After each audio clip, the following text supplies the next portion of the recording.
When my brother-in-law drained my $84,000 life savings, my family called me selfish for reporting him. I stayed silent until the bank investigator whispered the words that changed everything. "Your report just froze the mansion he bought with your money." I am Hannah. I am 32 years old and I work as an office manager at a busy dental clinic in suburban Pennsylvania. I want you to understand exactly what $84,000 means to someone like me. It does not mean a luxury vacation. It does not mean designer clothes or fancy dinners. For me, that money represented exactly 7 years of relentless, exhausting sacrifice. It represented 7 years of waking up in the dark, packing a sad, cold sandwich for lunch, and driving to work in a rattling 2010 sedan that shook every time I hit the highway. I drove that old car through brutal Pennsylvania winters, shivering, because the heater barely worked all so I could save a monthly car payment. I skipped my friends' weddings. I politely declined dinner invitations. I wore the same cheap shoes until the soles wore completely through. I did all of this for one single dream. I wanted to buy my own home. I wanted a small house with a little yard, a place where I could finally feel safe and independent. I had sacrificed my entire 20s to build that safety net. That high-yield savings account was my absolute lifeline. It was my proof that my hard work mattered in a family that had always overlooked me. The nightmare began on a completely mundane Tuesday afternoon. It was quiet at the dental clinic. The patients for the 2 o'clock hour were already in the examination rooms. The phones were temporarily silent. I was sitting at my desk behind the reception counter, and I decided to take a quick moment to log into my banking portal. It was the 3rd of the month, which meant my monthly interest deposit should have posted. Checking that balance had become a small, comforting ritual for me, a tiny moment of joy where I could watch that number inch closer and closer to my down payment goal. I opened the browser. I typed in my username. I carefully entered my password. I waited for the loading screen to clear. I leaned back in my office chair, ready to smile at the fruit of my labor. The page refreshed. The dashboard loaded. I looked at the bold text at the top of the screen. Available balance, $0.00. For a few seconds, my brain completely refused to process what my eyes were seeing. I stared at the screen, blinking hard. I thought it must be a computer glitch. Banks update their servers all the time. Sometimes the website undergoes routine maintenance. I told myself to breathe. I moved my mouse and clicked the refresh button. The little circle spun and the page loaded again. $0.00. A cold, heavy rock dropped into the pit of my stomach. My hands began to tremble so violently that my mouse rattled against the wooden desk. I logged out completely. I closed the browser. I opened a brand new window and typed the web address again, praying with every ounce of my being that I had just caught the system during a strange network error. I typed my password again. My fingers kept slipping on the keys because I was shaking so badly. I hit enter. The screen loaded. 0. The air in the room suddenly felt entirely too thin. My heart hammered against my ribs like a trapped bird. $84,000 does not just disappear. It simply does not vanish into thin air without a trace. I clicked on the transaction history tab, my breath catching in my throat. There it was. The money had not vanished. It had been moved. On the previous Friday afternoon, a single wire transfer had been executed. The outgoing amount was exactly $84,000. The transaction status read completed. I grabbed my cell phone. My palms were sweating so much I almost dropped the device. I dialed the customer service number on the back of my debit card.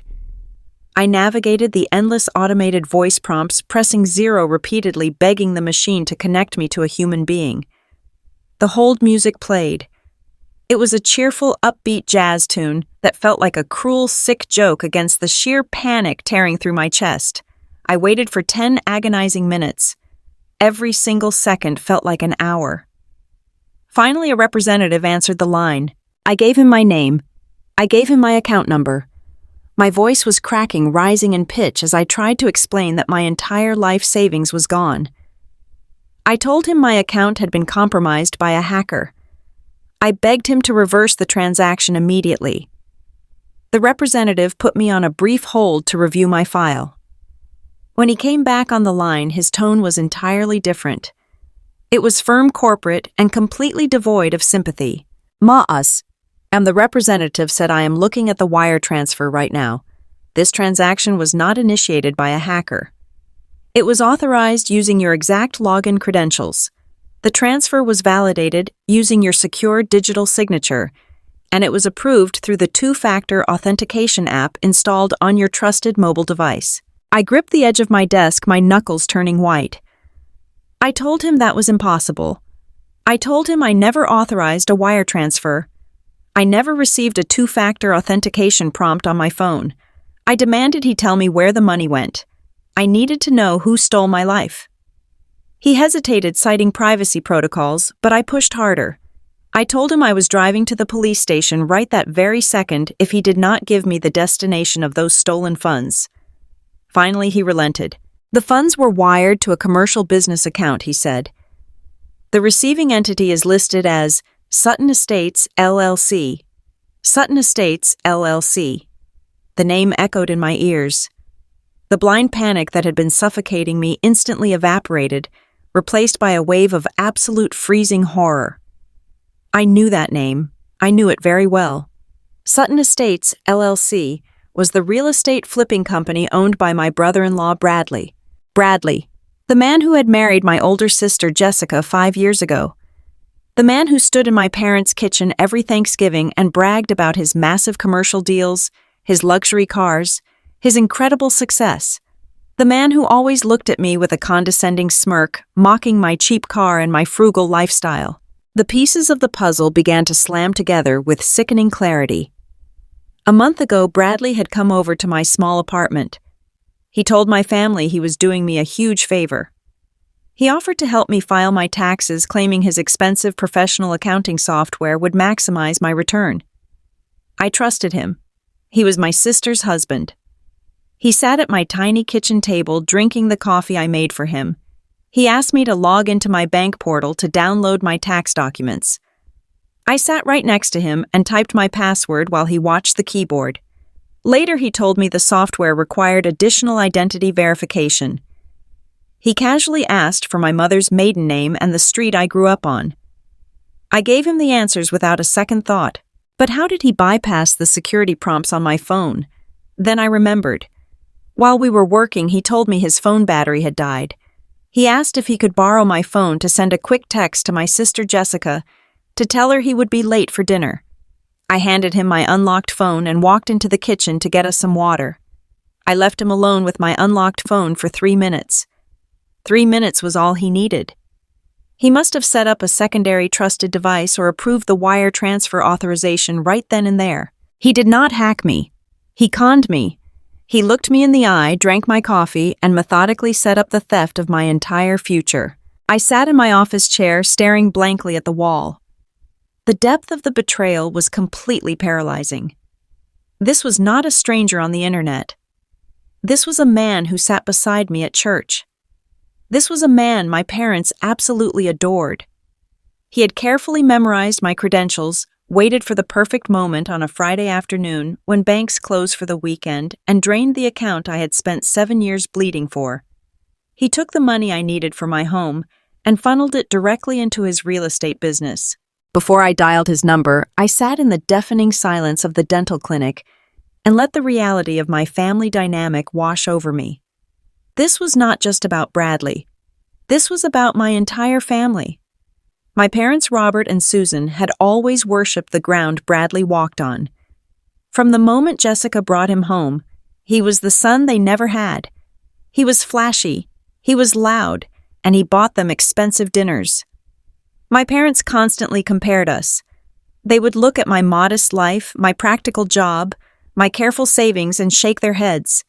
They called me rigid. They told me I needed to take risks like Bradley. They never respected my choices. They never respected my quiet determination. Bradley knew this. He knew my parents would always take his side. He knew that if a conflict ever arose between the quiet, boring office manager and the wealthy, charismatic real estate developer, my parents would blindly defend him. He had calculated his theft not just on my financial vulnerability, but on my social vulnerability within my own family. He stole from me because he believed I had no power. He believed I was completely isolated. He believed that even if I caught him, I would be too intimidated by my parents' disapproval to ever hold him accountable. The sheer malice of his calculation made my stomach turn. He had not just stolen my money. He had stolen my peace of mind. He had invaded the one safe space I had meticulously built for myself. That $84,000 was not just currency. It was my independence. It was my exit strategy from a family that constantly made me feel small. And Bradley had reached into my life and snatched it away purely to fund his own ambition. I realized in that moment that this was going to be a war on two fronts. I was not just going to have to fight Bradley to get my money back. I was going to have to fight my own parents and my sister. I was going to have to stand entirely alone against the people who were supposed to love and protect me. The thought was terrifying. It felt like standing at the edge of a massive dark cliff. But the alternative was letting Bradley walk away with 7 years of my life. The alternative was accepting that I was exactly the weak, disposable person they all believed I was. A lesser person might have collapsed. A lesser person might have burst into tears and accepted defeat. But as the initial shock faded, something else began to burn inside my chest. It was a cold, quiet, and terrifying rage. I thought about the thousands of cold lunches I had eaten. I thought about the freezing drives in my broken-down sedan. I thought about every single dollar I had scraped together through sheer willpower. Bradley thought I was weak. He thought I was just the quiet single sister who would never dare cause a scene. He thought I would be too scared to fight back against the golden boy of the family. He was entirely wrong. I closed my eyes and took a deep, shuddering breath. I inhaled the sterile smell of the dental clinic. I listened to the faint sound of a drill in the adjacent room.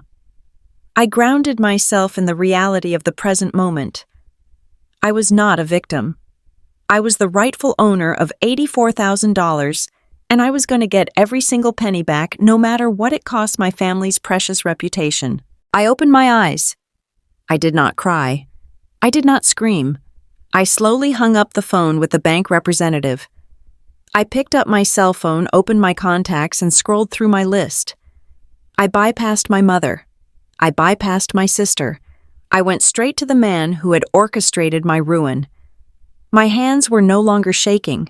My vision was perfectly clear. I pressed the call button and listened to the line ring, fully prepared to confront the man who thought he could steal my life and walk away unpunished. The phone rang 1 time, 2 times, 3 times. I sat at my desk in the empty reception area of the dental clinic and stared at the wall. My breathing felt shallow and ragged. With every ring, my mind spun through a dozen different scenarios. I thought he might not answer. I thought he might send me straight to voicemail the way he usually did when he considered me too boring to talk to. I thought he might answer and act shocked, pretending a hacker had stolen my money and ruined my life. I squeezed the phone so tightly, my knuckles turned completely white. My heart pounded against my ribs. I wanted him to be innocent. Deep down, a small, pathetic part of me still wanted to believe that my sister's husband, the golden boy of our family, had not just committed a massive federal crime against me. 4 times. 5 times. Then the ringing stopped. "Hello," Bradley said. His voice was smooth, confident, and completely relaxed. In the background, I could hear the faint sounds of a busy restaurant. Glasses clinking. People laughing. He sounded like a man without a single care in the entire world. "Bradley," I said. My voice trembled, but I forced the words out. "Where is my money?" There was a brief pause on the line. The background noise seemed to fade just a fraction. I waited for the lie. I braced myself for the elaborate story about identity theft and hacked servers. I prepared myself for his usual condescending tone, telling me I was overreacting to a bank glitch. Instead, he let out a soft, amused sigh. "Hannah." I was wondering when you would check your portal. I figured you would not notice until the end of the week. The air left my lungs completely. The sheer casualness of his response felt like a physical blow to my chest. He was not denying it. He was not making up a story. He was treating the theft of my entire life savings like a minor scheduling mix-up. "You took it," I whispered. The reality of it crashed over me all over again. "You stole $84,000 from my savings account." "Stole is a very ugly word," Hannah Bradley replied. His tone shifted from casual to mildly annoyed, like a parent correcting a stubborn child. "I did not steal anything. I initiated a temporary family loan. There is a very big difference." "A loan," I repeated, feeling the room start to spin.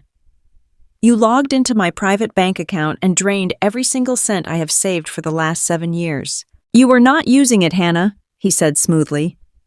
"Let us be honest here. That money was just sitting in a basic savings account gathering dust. You have been talking about buying a house for years, but you never actually do it. You are too scared to take a real risk." I needed liquid capital immediately. I had an incredible opportunity to close on a massive luxury property in the historic district. The seller wanted an all-cash earnest deposit by Friday afternoon. If I went through traditional commercial lending, I would have lost the deal. I needed cash fast. I knew you had it, so I borrowed it. My mind flashed back to a month prior. It was a rainy Saturday morning. Bradley had come over to my small apartment with a box of pastries. He offered to help me file my taxes. He sat at my kitchen table smiling, telling me he wanted to make sure I got the maximum refund possible. He watched me log into my accounts. He asked me security questions under the guise of setting up a new tax software profile. "What was the name of your first pet? What street did you grow up on? What is your mother's maiden name?" I gave him every single answer. I poured him coffee while he memorized the keys to my entire financial existence. "You planned this," I said. The realization made my stomach turn violently. "When you helped me with my taxes, you memorized my security questions. You set up a bypass on my account." "I am a businessman, Hannah," he said, and I could actually hear the smirk in his voice. "I always keep my options open. When I saw how much you had just sitting there doing absolutely nothing, I knew it could be put to better use. Consider it a favor. You are investing in Sutton Estates. I will pay you back in 90 days with a 5% interest rate. That is better than whatever your bank was giving you. You should be thanking me." I could not comprehend the level of arrogance pouring through the phone. He was sitting in a restaurant, probably drinking an expensive cocktail, bragging about how he had outsmarted me. He believed he was entirely entitled to my money, simply because he thought he could use it better than I could. He viewed my years of sacrifice, my packed lunches, my freezing car rides as a convenient little slush fund for his real estate ambitions. "I am not your investor," I said. My voice began to rise. The trembling in my hands stopped, replaced by a sudden intense heat spreading through my chest. "You committed wire fraud, Bradley. You committed grand larceny. I want that money transferred back into my account right this second." Bradley actually laughed. It was a genuine deep chuckle that echoed through the phone speaker. It was the same laugh he used at family dinners when my father told a joke. "Calm down, Hannah," he chuckled. "You are being incredibly dramatic. I cannot transfer the money back to you. The funds have already cleared escrow. The ink is dry. The luxury property is mine. The money is gone. Just relax. You will get your money back in 3 months when I flip the estate.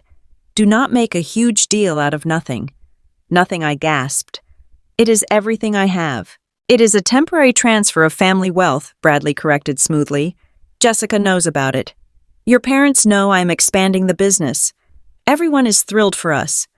Do not be the jealous sister who tries to ruin a celebration because she is stuck managing a dental clinic. Just sit tight. Let the professionals handle the big money. I have to go now. The waiter is bringing my steak. I will call you next week." The line went dead. I pulled the phone away from my ear and stared at the dark screen. The silence in the clinic was deafening. My brain replayed his words over and over again. The funds have cleared escrow. The money is gone. You are being incredibly dramatic. I did not burst into tears. The shock and the panic that had been suffocating me for the last 20 minutes completely evaporated. In their place, a new emotion took root. It was a cold, absolute, and terrifying fury. Bradley was not just a thief. He was a predator who hid behind a charming smile and expensive suits. He had invaded my privacy, stolen my security, and then had the sheer audacity to tell me I should be grateful. He thought I was weak. He thought because I was the quiet single sister who always played by the rules, I would just swallow this betrayal and wait patiently for him to toss me my own money back whenever he felt like it. He thought his position as the golden son-in-law made him completely untouchable. I stood up from my desk. My movements were slow, precise, and deliberate. I grabbed my purse. I grabbed my car keys. I walked out of the dental clinic and locked the heavy glass door behind me. I did not tell my boss I was leaving. I did not care. The only thing that mattered was the $84,000 that had been stolen from me. I got into my rattling sedan and turned the key in the ignition. The engine sputtered and coughed before finally roaring to life. As I pulled out of the parking lot and merged onto the busy suburban road, my mind raced with a million different thoughts. But one thought was louder than the rest. I needed to go to my parents. My parents. Robert and Susan lived 20 minutes away in a quiet, manicured neighborhood. I gripped the steering wheel as I navigated the afternoon traffic. The sky above was gray and heavy, threatening to rain at any moment. I watched the familiar storefronts and gas stations blur past my window, but I was not really seeing them. I was replaying my entire childhood in my head. Growing up, my parents had always valued success and appearances above all else. When Jessica married Bradley, my parents acted like they had won the lottery. Bradley was a real estate developer. Bradley drove a luxury car. Bradley paid for their expensive anniversary dinners. He was the perfect addition to their perfect image. They constantly compared my modest life to Jessica's glamorous life. They told me I needed to be more ambitious. They told me I needed to stop settling for less. But surely this would cross the line. Surely stealing my life savings was an act so vile, so completely unforgivable, that my parents would finally see the truth. They would see that Bradley was not a successful businessman. He was a manipulative criminal. They would be horrified. My father would drive straight to Bradley's house and demand the money back. My mother would hold me and tell me everything was going to be okay. They would protect me. Because no matter how much they favored Jessica and Bradley, I was still their daughter. They were still my parents. Blood had to mean something. I accelerated, pushing my old car faster down the highway. I needed to see the shock on their faces. I needed them to validate my anger. I needed to know that I was not completely alone in this nightmare. I mentally prepared the speech I would give them. I would lay out the facts perfectly. I would tell them about the tax day betrayal. I would tell them about the arrogant phone call. I would tell them that Bradley had drained my account to buy a luxury property. The rain started to fall as I turned into their neighborhood. Large, heavy drops smacked against my windshield. I turned the wipers on their rhythmic squeaking, the only sound in the car. I navigated the familiar winding streets lined with perfectly trimmed hedges and large oak trees. I pulled into their driveway and parked right behind my father's pristine truck. I turned off the engine and sat in the quiet car for a moment. My heart was pounding again, but this time it was driven by adrenaline. I gathered my purse and my phone. I took one final deep breath, bracing myself for the emotional explosion that was about to happen inside that house. I opened the car door and stepped out into the rain. I walked up the concrete path to the front door. The porch light was on, casting a warm, welcoming glow against the dark afternoon sky. It looked like the safe haven I desperately needed. I did not bother to knock. I reached out, turned the brass handle, and pushed the door open, completely unaware that I was not stepping into a sanctuary. I was stepping directly into a trap that would shatter my family forever. The smell of pot roast and fresh coffee hit me the moment I pushed open the heavy oak front door of my childhood home. It was the smell of Sunday afternoons, of safety, of everything a family was supposed to represent. I stood in the foyer for a second, dripping rainwater onto the hardwood floor, listening to the warm murmur of voices drifting from the kitchen. I could hear my mother Susan laughing at something my sister Jessica had just said. My father Robert chimed in with his deep, familiar chuckle. The contrast between the storm outside and the cozy, perfect American suburban home was jarring. For a brief, desperate second, I wanted to believe that as soon as I walked into that room and showed them the bank statements, that warmth would wrap around me. I wanted to believe they would pull me into their arms, horrified by what Bradley had done. I wanted my father to stand up red in the face with righteous anger and vow to make the man who stole from his daughter pay. I gripped the damp folder containing my zero-balance printouts, took a deep breath, and walked into the kitchen. The three of them were sitting around the granite island. Jessica was sipping a glass of white wine, looking perfectly put together in a cream cashmere sweater. My mother was slicing a fresh loaf of bread. My father was leaning back in his stool, checking baseball scores on his phone. They all looked up when I walked in. The laughter died down, but their expressions were simply curious, not alarmed. "Hannah," my mother said, wiping her hands on a dish towel. "You are completely soaked. We did not know you were coming over. Is everything all right?" I did not say a word. I walked straight up to the granite island and slapped the damp folder down right in the center. I opened it and spread the printed pages out so they could all see the glaring numbers. The official bank letterhead, the date, the destination of the wire transfer, and the final available balance, $0, 0 cents. "Look at this," I said. My voice was eerily steady. I wanted them to see it in black and white before I said the words out loud. My father sighed, putting his phone face down on the counter. He pulled his reading glasses out of his shirt pocket and leaned forward. "What are we looking at here, Hannah?" "You are looking at my life savings," I replied, my voice gaining volume. "Or rather, you are looking at what is left of it. It is gone. Every single penny I have saved for the last 7 years is gone. Bradley stole it. He logged into my account while he was pretending to help me with my taxes. He bypassed my security, wired $84,000 to his real estate company, and used it to buy a luxury property. I braced myself for the shock. I waited for my mother to gasp. I waited for Jessica to drop her wine glass. I waited for my father to demand an explanation. Instead, an agonizing, heavy silence filled the kitchen. Nobody gasped. Nobody looked horrified. My mother simply picked up her dish towel again and began wiping a spot on the perfectly clean counter. Jessica looked down at her lap, suddenly very interested in her manicured fingernails. Then my mother let out a long, exhausted sigh. It was the exact same sigh she used to give me when I was a child and had tracked mud onto her clean carpets. "Hannah, do not be so dramatic," she said softly. Her tone was dripping with condescension. I stared at her, completely frozen. Dramatic. I repeated the word as if I had never heard it before. "Mom, he stole $84,000 from me. He committed wire fraud. It is not fraud."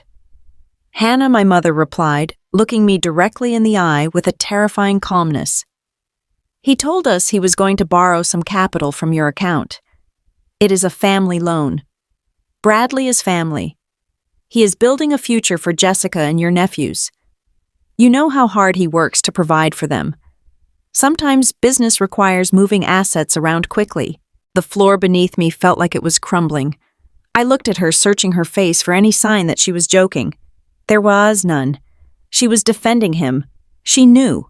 She actually knew he was going to take my money, and she had done absolutely nothing to stop him. "You knew," I choked out, stepping back from the island.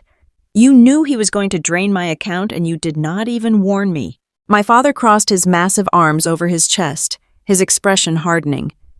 "Do not speak to your mother with that tone," he ordered. "You are acting like he robbed you at gunpoint.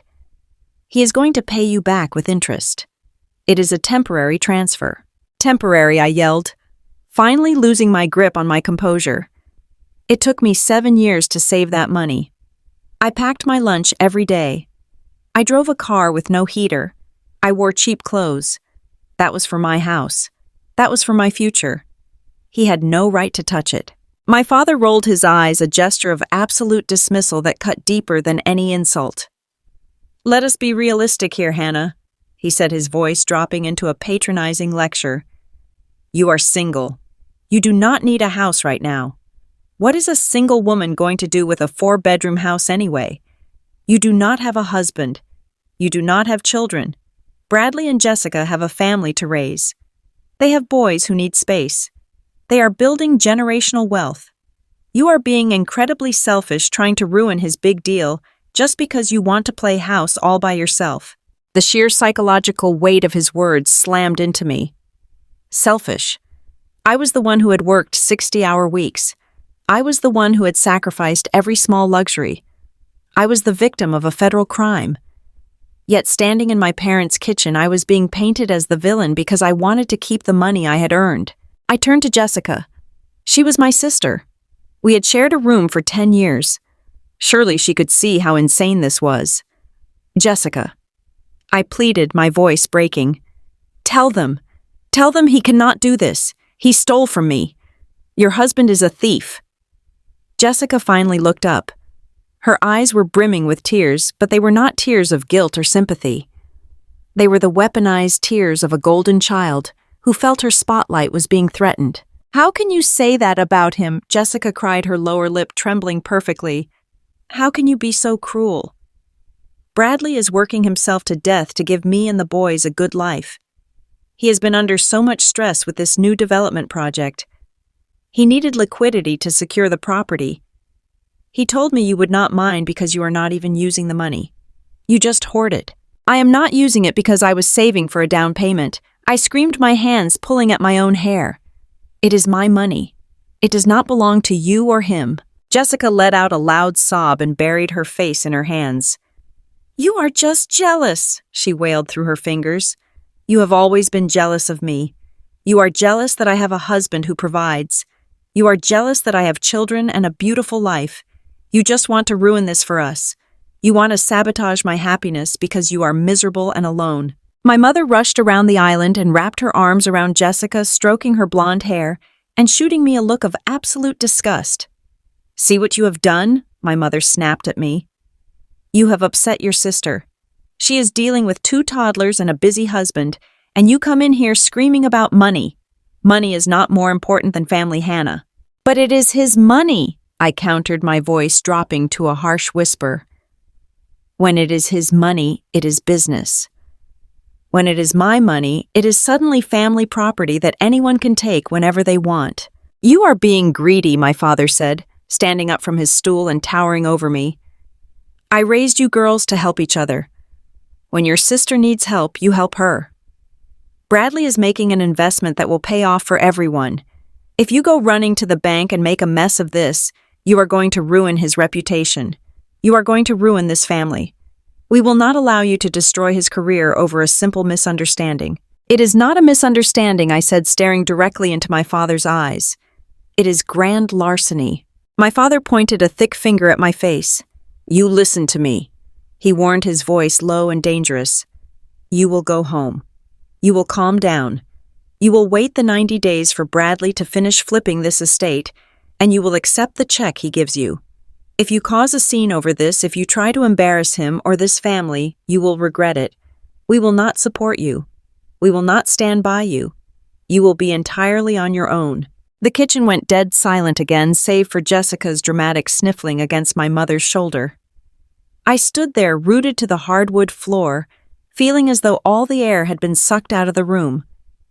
The psychological layering of their attack was absolutely suffocating.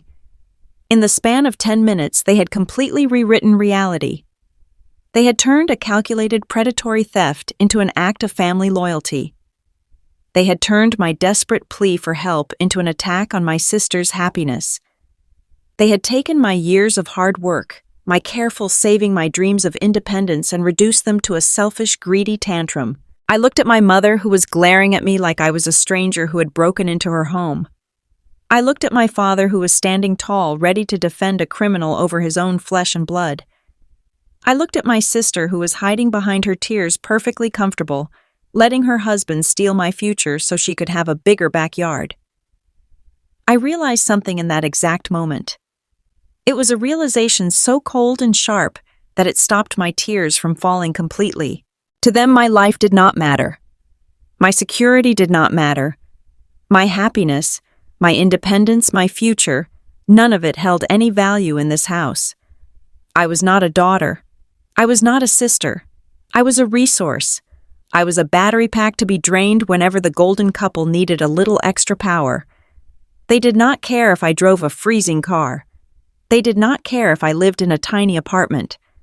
They only cared that Bradley remained successful and Jessica remained comfortable. If keeping them comfortable meant sacrificing me on the altar of family loyalty, they would do it without a second thought.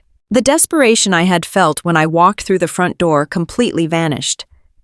The need for their approval, the desperate hope that they would protect me, simply evaporated. It was replaced by a vast, echoing emptiness. They had shown me exactly who they were. They had shown me exactly where I stood. I looked down at the bank statements scattered across the granite island, the evidence of my stolen life. I did not bother gathering them up. They did not matter anymore. The numbers on those pages were just proof of what they had taken, but standing in this kitchen was proof of what I had lost. I had lost my family. Or rather, I finally understood that I never really had one to begin with. I slowly looked up from the papers and met my father's angry gaze. I did not apologize. I did not cry. I did not argue. The time for arguing was completely over. "You are right," I said, my voice barely above a whisper but steady as stone. "Money is not more important than family. But you just showed me who you consider family. And it is not me." I turned my back on them and walked out of the kitchen. I heard my mother call my name, her tone sharp and demanding, telling me to come back and finish this conversation. I ignored her. I walked through the foyer, pulled open the heavy oak door, and stepped back out into the pouring rain. The door clicked shut behind me, severing the last tie I had to the people inside. I walked down the concrete path toward my old, rattling car. My hands were no longer shaking. My mind was completely clear. I knew exactly what I had to do. I stood in the heavy silence of my parents' kitchen. My mother glared at me with cold disappointment. My father stood rigid, his thick arms crossed like a guard protecting a vault. Jessica was still hiding her face in her hands, weaponizing her tears to play the eternal victim. For my entire life, I had played the role they assigned to me. I was the quiet girl. I was the reliable safety net. I was the sacrificial lamb who absorbed the blows and carried the weight so the rest of the family could smile for the neighborhood. But the desperate girl who had walked into that house looking for comfort was gone. I looked down at the granite island. My hands were perfectly steady as I reached out and gathered my bank statements. I stacked the papers together, aligning the edges with quiet precision. I did not shrink away. I did not apologize for wanting my own money back. I looked my mother dead in the eye. I did not raise my voice. I did not blink. "He isn't a businessman," I said, letting the words drop into the room like heavy stones. "He's a felon." I turned around and walked out the front door. I heard my father shout something behind me, a harsh warning about family loyalty, but I did not stop. I stepped out into the pouring rain and walked down the concrete path to my old sedan. I unlocked the door, slid into the driver's seat, and started the engine. The heater blew cold air against my damp clothes, but I barely felt the chill. As I pulled out of the neighborhood, my mind was remarkably clear. A lifetime of psychological conditioning was screaming at me to turn the car around. Every instinct instilled in me since childhood told me to go back inside, apologize for causing a scene, and accept my role as the silent provider for my sister's perfect life. I knew exactly what would happen if I kept driving. I was about to cross a point of no return. I was about to shatter my family permanently. I gripped the steering wheel so tightly, my knuckles turned white, fighting the ghost of the little girl who just wanted her parents to love her. But then I remembered the arrogant smirk in Bradley's voice. I remembered the $84,000 that represented 7 years of my absolute blood, sweat, and tears. I remembered my mother telling me I was being dramatic about losing my entire future. I did not turn the car around. I drove straight toward the city. The local police precinct was a square, imposing brick building surrounded by wet concrete. I parked my car, grabbed my folder of evidence, and pushed through the heavy glass doors. The lobby smelled strongly of wet wool floor wax and stale coffee. A few people were sitting on hard plastic chairs looking exhausted and defeated. I walked directly to the thick, bulletproof glass at the front desk. "Can I help you?" the desk sergeant asked, not looking up from his computer monitor. "I need to report a major theft," I said. My voice echoed slightly in the stark room. "A grand larceny. My brother-in-law stole my life savings through wire fraud." The sergeant finally looked up. He studied my face for a moment, seeing the absolute conviction in my eyes, and picked up his desk phone. 10 minutes later, a heavy metal door buzzed open, and a tall man in a wrinkled dress shirt stepped into the lobby. He introduced himself as Detective Miller and led me down a long, incredibly bright hallway into a small interview room. The room held nothing but a metal table and 3 unforgiving chairs. Detective Miller sat across from me and opened a yellow legal pad. "Walk me through exactly what happened," he said quietly. I opened my folder and laid the bank statements on the metal table. I did not cry. I did not let my emotions cloud the facts. I told him about the tax preparation a month prior. I explained how Bradley had meticulously gathered my security questions under the guise of setting up a financial profile.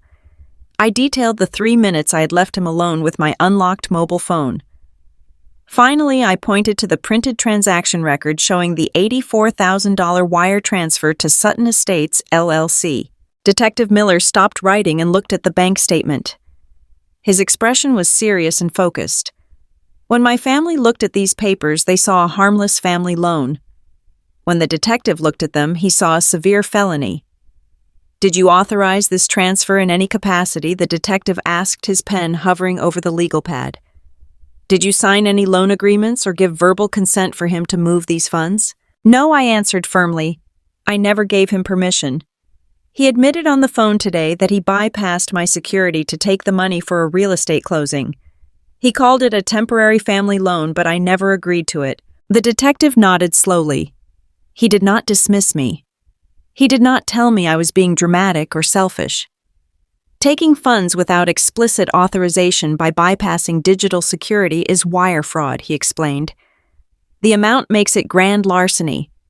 Because he used the internet and banking infrastructure to execute the theft, it crosses into federal jurisdiction.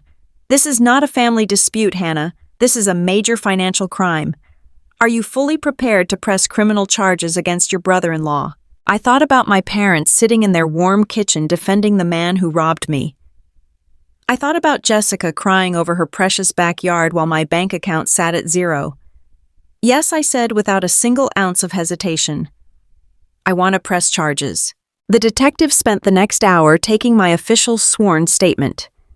He asked me to recount the timeline over and over again, making sure every detail was meticulously documented. He took my bank statements and made official copies for the evidence file. The process was exhausting and terrifying. I was actively handing over the power to arrest my sister's husband.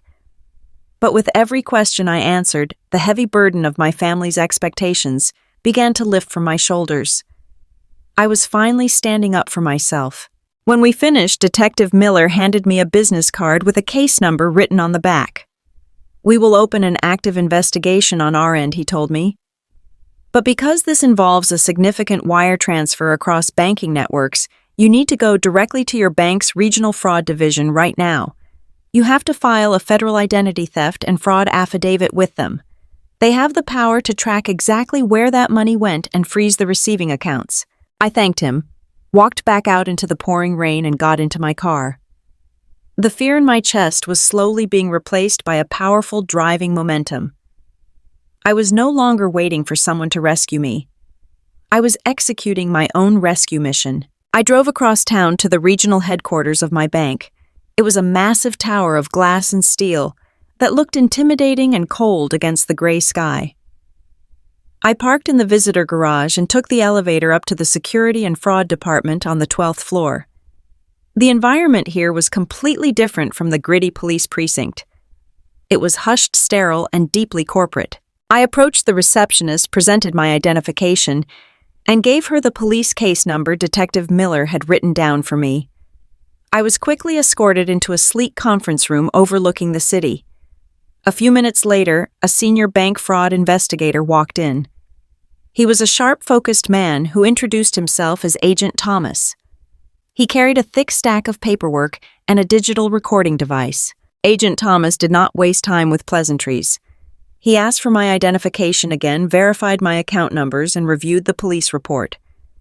Then he slid the thick stack of papers across the polished mahogany table. "Hannah," he said, his voice completely professional, "what we are about to do is initiate a massive federal banking protocol. You are claiming that your digital signature was forged, your identity was compromised, and your funds were stolen. These documents are sworn affidavits. By signing them, you are testifying under penalty of perjury that you did not authorize the transfer to Sutton Estates, LLC. Once these are filed, my team will launch a federal inquiry. We will contact the receiving bank. If we find evidence of fraud, we will freeze the destination accounts. This is an irreversible process. Do you understand the gravity of what you are signing?" I looked down at the stack of legal documents. The bold black letters at the top of the page read, "Affidavit of Identity Theft and Wire Fraud." The terrifying weight of the moment pressed down on me. I was a simple office manager. I had spent my entire adult life avoiding conflict, staying quiet, and keeping my head down. Signing these papers meant declaring open war on my sister, my parents, and the wealthy brother-in-law who thought he was untouchable. It meant stepping entirely out of the shadows and taking up space in the world. I picked up the black pen resting beside the documents. I thought about the house I wanted to buy. I thought about the quiet garden I wanted to plant. I thought about the peace and security I had worked 7 long years to achieve. Bradley had stolen all of it because he believed I was too weak to fight back. He believed I would shrink away and cry quietly in my apartment while he drank champagne in a luxury estate bought with my money. I clicked the pen. I flipped to the first signature line. I signed my full legal name with hard, deliberate strokes. I turned to the next page and signed again. I moved through the entire packet, initialing every clause, affirming every statement, and completely dismantling the protective shield my family had placed around Bradley. I did not let my hand shake. I did not let my resolve waver. I signed every single page until the ink ran dry. When I finished, I pushed the stack of documents back across the polished table.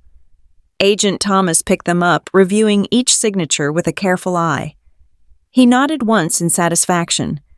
He reached into his briefcase and pulled out a heavy metal date stamp. He pressed the stamp onto the ink pad, brought it down on the front page of my affidavit, and pressed hard.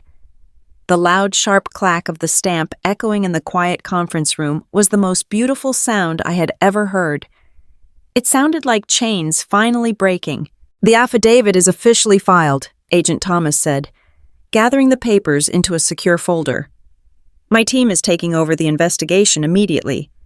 We will trace the routing numbers and locate the exact escrow account holding your $84,000.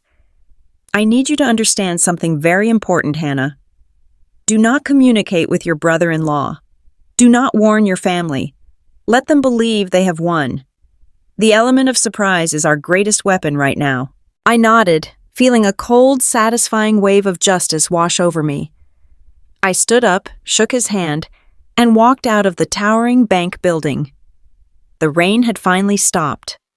The late afternoon sun was just beginning to break through the heavy gray clouds, casting long golden shadows across the wet pavement. I got back into my old car and sat in the driver's seat. I was entirely alone. My parents were likely sitting in their kitchen right now, comforting my sister and convincing themselves that they had successfully put me in my place. Bradley was probably looking at tile samples for his new luxury property, laughing about how easily he had scammed his quiet, boring sister-in-law out of her life savings. They all believed the conflict was completely over. They all believed I had accepted my defeat. But as I put my car in gear and drove away from the bank, a slow, quiet smile spread across my face. They had absolutely no idea what was coming. By walking into that bank and signing those affidavits, I had not just reported a theft. I had set a massive ticking time bomb directly under Bradley's perfect, arrogant life. And all I had to do now was sit back in absolute silence and wait for the spectacular explosion. The weekend after I signed those federal affidavits was the longest and quietest of my entire life. I woke up on Sunday morning to the sound of rain tapping against the thin glass of my apartment window. Sunday had always been a deeply ingrained routine in our family. For 27 years, we had attended the same community church, Grace Fellowship, located just 3 miles from my parents' house. I always sat in the same pew with my mother, my father, Jessica, and later Bradley. I poured myself a cup of cheap coffee and stared at the wall. My stomach was tied in absolute knots, but I refused to hide. I put on a modest floral dress, grabbed my umbrella, and drove my rattling car to the morning service. I walked through the heavy wooden doors of the sanctuary expecting things to be tense. I expected my parents to ignore me. I expected Jessica to glare at me from across the aisle. But I was entirely unprepared for what actually happened. The moment I stepped into the foyer, the lively chatter of the congregation seemed to instantly drop. Heads turned in my direction. Eyes darted away just as quickly. People I had known since Sunday school, people who had watched me grow up, suddenly found their shoes absolutely fascinating. I walked down the center aisle toward our usual family pew. My parents were already seated. Jessica and Bradley were sitting right beside them. My mother saw me approaching. She did not yell. She simply leaned over and whispered something to my father. My father stood up, stepped into the aisle, and blocked my path. He did not look at me with anger. He looked at me with a perfectly crafted mask of deep, tragic pity. "There is no room for you here today, Hannah," he said quietly, ensuring his voice carried just enough for the surrounding rows to hear. "We are praying for your recovery." Before I could even process what he meant by my recovery, an older woman named Mrs. Gable stepped up beside me. She was a senior elder at the church, a woman whose opinion carried massive weight in our community. She placed a soft, condescending hand on my shoulder. "Hannah, dear," Mrs. Gable murmured, her voice dripping with artificial sympathy. "Your mother told us everything. We are so incredibly heartbroken for you. But you need to seek professional help. Coming to a place of worship and trying to tear your family apart out of spite is not the answer." I stared at her, completely bewildered. "What did she tell you?" I asked, my voice barely above a whisper. Mrs. Gable sighed, shaking her head sadly. "She told us about your mental breakdown. She told us how you gifted Bradley that money for your nephews out of the goodness of your heart during a manic episode, and how you suddenly changed your mind and demanded it back. She told us how unstable you have been. We all know you have struggled with being single while Jessica builds a beautiful family. But trying to ruin Bradley's business just because you regret your own generosity is a sin, Hannah. You need to pray for a clean heart." The sheer magnitude of the lie hit me like a physical blow to the chest. My mother had not just defended Bradley. She had completely rewritten reality. She had weaponized my single status. She had painted me as a sad, unstable, jealous spinster who was prone to manic episodes. She had convinced an entire community of people that I had voluntarily handed over $84,000 only to throw a malicious tantrum when I wanted it back. She had orchestrated a brilliant, vicious smear campaign before I even woke up on Wednesday morning. She had completely assassinated my character to protect a thief. I looked past Mrs. Gable. I looked at my mother sitting in the pew. She was dabbing the corner of her eye with a tissue, playing the role of the exhausted, heartbroken matriarch to absolute perfection. Bradley sat next to her wearing a tailored suit, bought with my stolen money, looking perfectly solemn. I did not defend myself. I did not scream that they were lying. I knew instantly that the poison had already spread too deep. In this community, the word of a wealthy, charismatic real estate developer and a devoted, weeping mother would always outweigh the frantic denials of an unmarried office manager. I turned around and walked out of the church. The heavy doors shut behind me, completely severing me from the only community I had ever known. When I got back to my tiny apartment, the reality of my isolation began to set in. I unlocked my phone and opened my text messages. I had been completely removed from the family group chat. I clicked on my mother's profile. Blocked.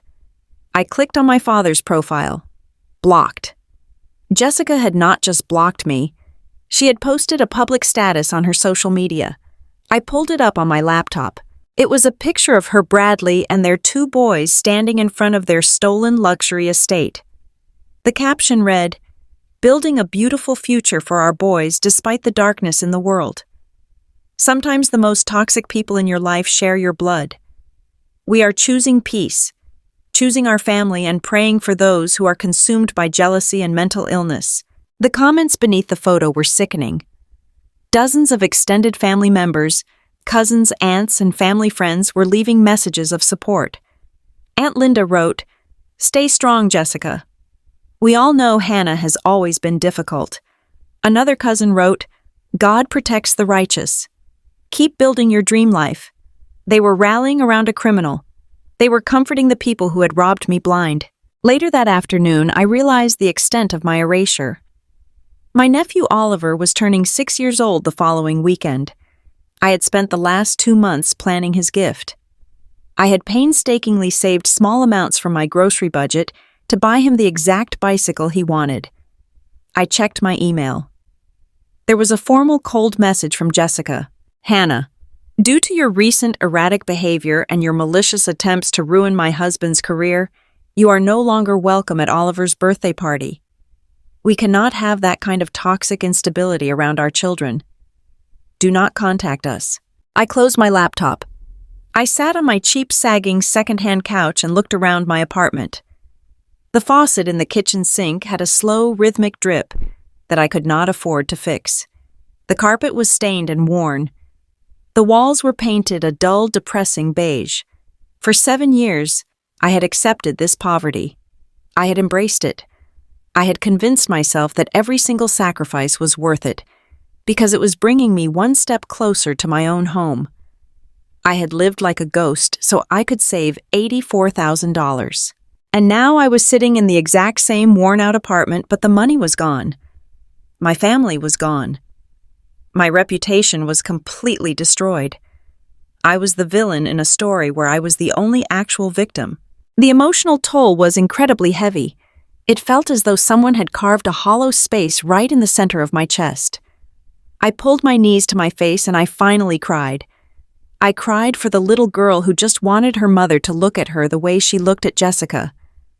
I cried for the years I had wasted trying to earn the respect of a father who only valued money and status. I cried because the sheer injustice of it was suffocating. I had done everything right. I had worked hard. I had saved my money. I had followed the rules, and my reward was being completely erased from my own family. The loneliness was absolute. For the first 2 days of that week, I barely slept. I dragged myself to the dental clinic, put on a fake smile, and managed the office schedule while feeling entirely hollow inside. I ate frozen dinners because I had no energy to cook. I sat in silence because I had no one to talk to. Every single time my phone buzzed, a pathetic spark of hope would ignite in my chest, hoping it was my mother calling to apologize. But it was only ever automated spam texts or appointment reminders. The psychological weight of being abandoned by your blood relatives is something you cannot truly understand unless you have lived it. It is a very specific type of grief. You do not just mourn the loss of the people. You mourn the absolute death of the illusion. You mourn the realization that their love was always conditional. They never actually loved me. They loved my compliance. They loved my silence. They loved that I never challenged their perfect hierarchy. The moment I stepped out of my assigned role, the moment I demanded justice for myself, I became completely disposable to them. On Thursday evening, I reached my breaking point. I sat on my bed staring at my phone. The temptation to give up was overwhelming. I thought about calling Bradley's lawyer. I thought about withdrawing the police report. I thought about signing the forgiveness of debt contract they had offered me. If I did that, the smear campaign would end. My mother would unblock me. Jessica would let me see my nephews again. I would be allowed back into the fold. I would just have to accept that my life savings was the price of admission. I would just have to accept being their permanent doormat. I picked up the phone. I unlocked the screen. I hovered my finger over my mother's blocked contact file, knowing I could leave a voicemail begging for forgiveness. But then the silence of my apartment was broken by a memory. It was not a memory of my mother. It was the memory of Bradley's smooth, arrogant voice on the phone the day I confronted him. "You were not using it, Hannah. Let us be honest here. That money was just sitting in a basic savings account gathering dust. You are too scared to take a real risk. Do not be the jealous sister. Just sit tight. Let the professionals handle the big money." His voice echoed in my mind, dripping with unearned superiority. I lowered my phone. I looked down at my shoes. They were the same cheap, worn-out flats I had worn to the clinic for 3 years.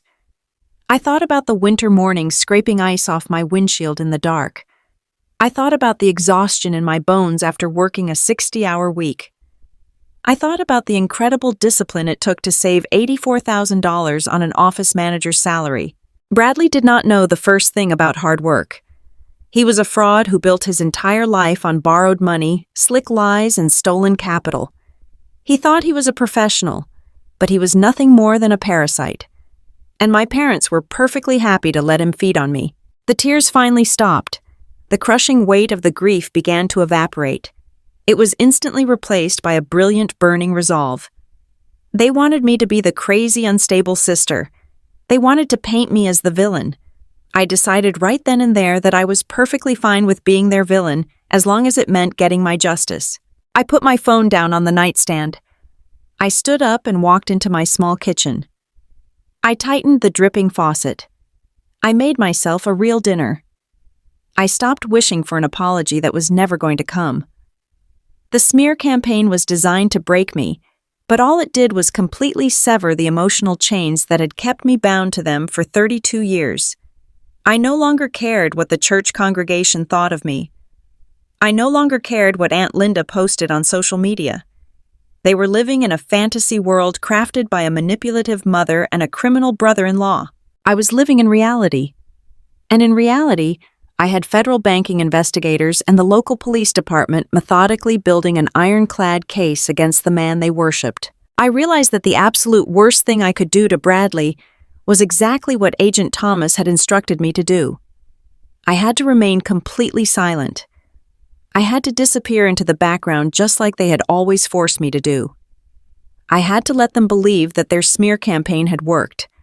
I had to let them think they had successfully bullied me into submission. The silence was no longer a punishment. It was a strategy. I went to work every day. I managed the dental clinic. I came home to my small apartment. I endured the whispering from church members when I ran into them at the grocery store. I endured the agonizing isolation of being entirely cut off from my family. I did not react. I did not post on social media. I did not defend myself to anyone. I just waited. I knew that the federal gears grind incredibly slowly, but they grind exceedingly fine. Bradley was currently sitting in his stolen luxury mansion, completely convinced of his own genius. He had no idea that every dollar he spent, every transfer he made, and every arrogant post Jessica shared online was actively being monitored, cataloged, and added to a federal evidence file. They thought they had buried me under their lies. They did not realize they had simply planted a seed of absolute ruin. I went to sleep that night with a quiet, steady heartbeat. The waiting game was agonizing, but the promise of what was coming made every single second of the isolation completely worth it. 3 entire weeks passed in a suffocating and absolute silence. I went to the dental clinic every single morning. I turned on the lights. I booted up the computers. I greeted the patients with a practiced and perfectly polite smile. I answered the phones and scheduled root canals and routine cleanings. I did my job with absolute mechanical precision because if I stopped moving for even 1 second, the overwhelming weight of my isolation threatened to crush me. My mother was still blocking my number. My father had not reached out to check on me. My sister Jessica continued to post daily updates on social media showcasing her beautiful, perfect family in their massive new luxury home. She posted pictures of the sweeping staircase. She posted videos of her boys playing in the vast green backyard. She posted a photo of Bradley standing in front of his expensive car with a caption that read, "So incredibly proud of my husband for working tirelessly to give us our dream life."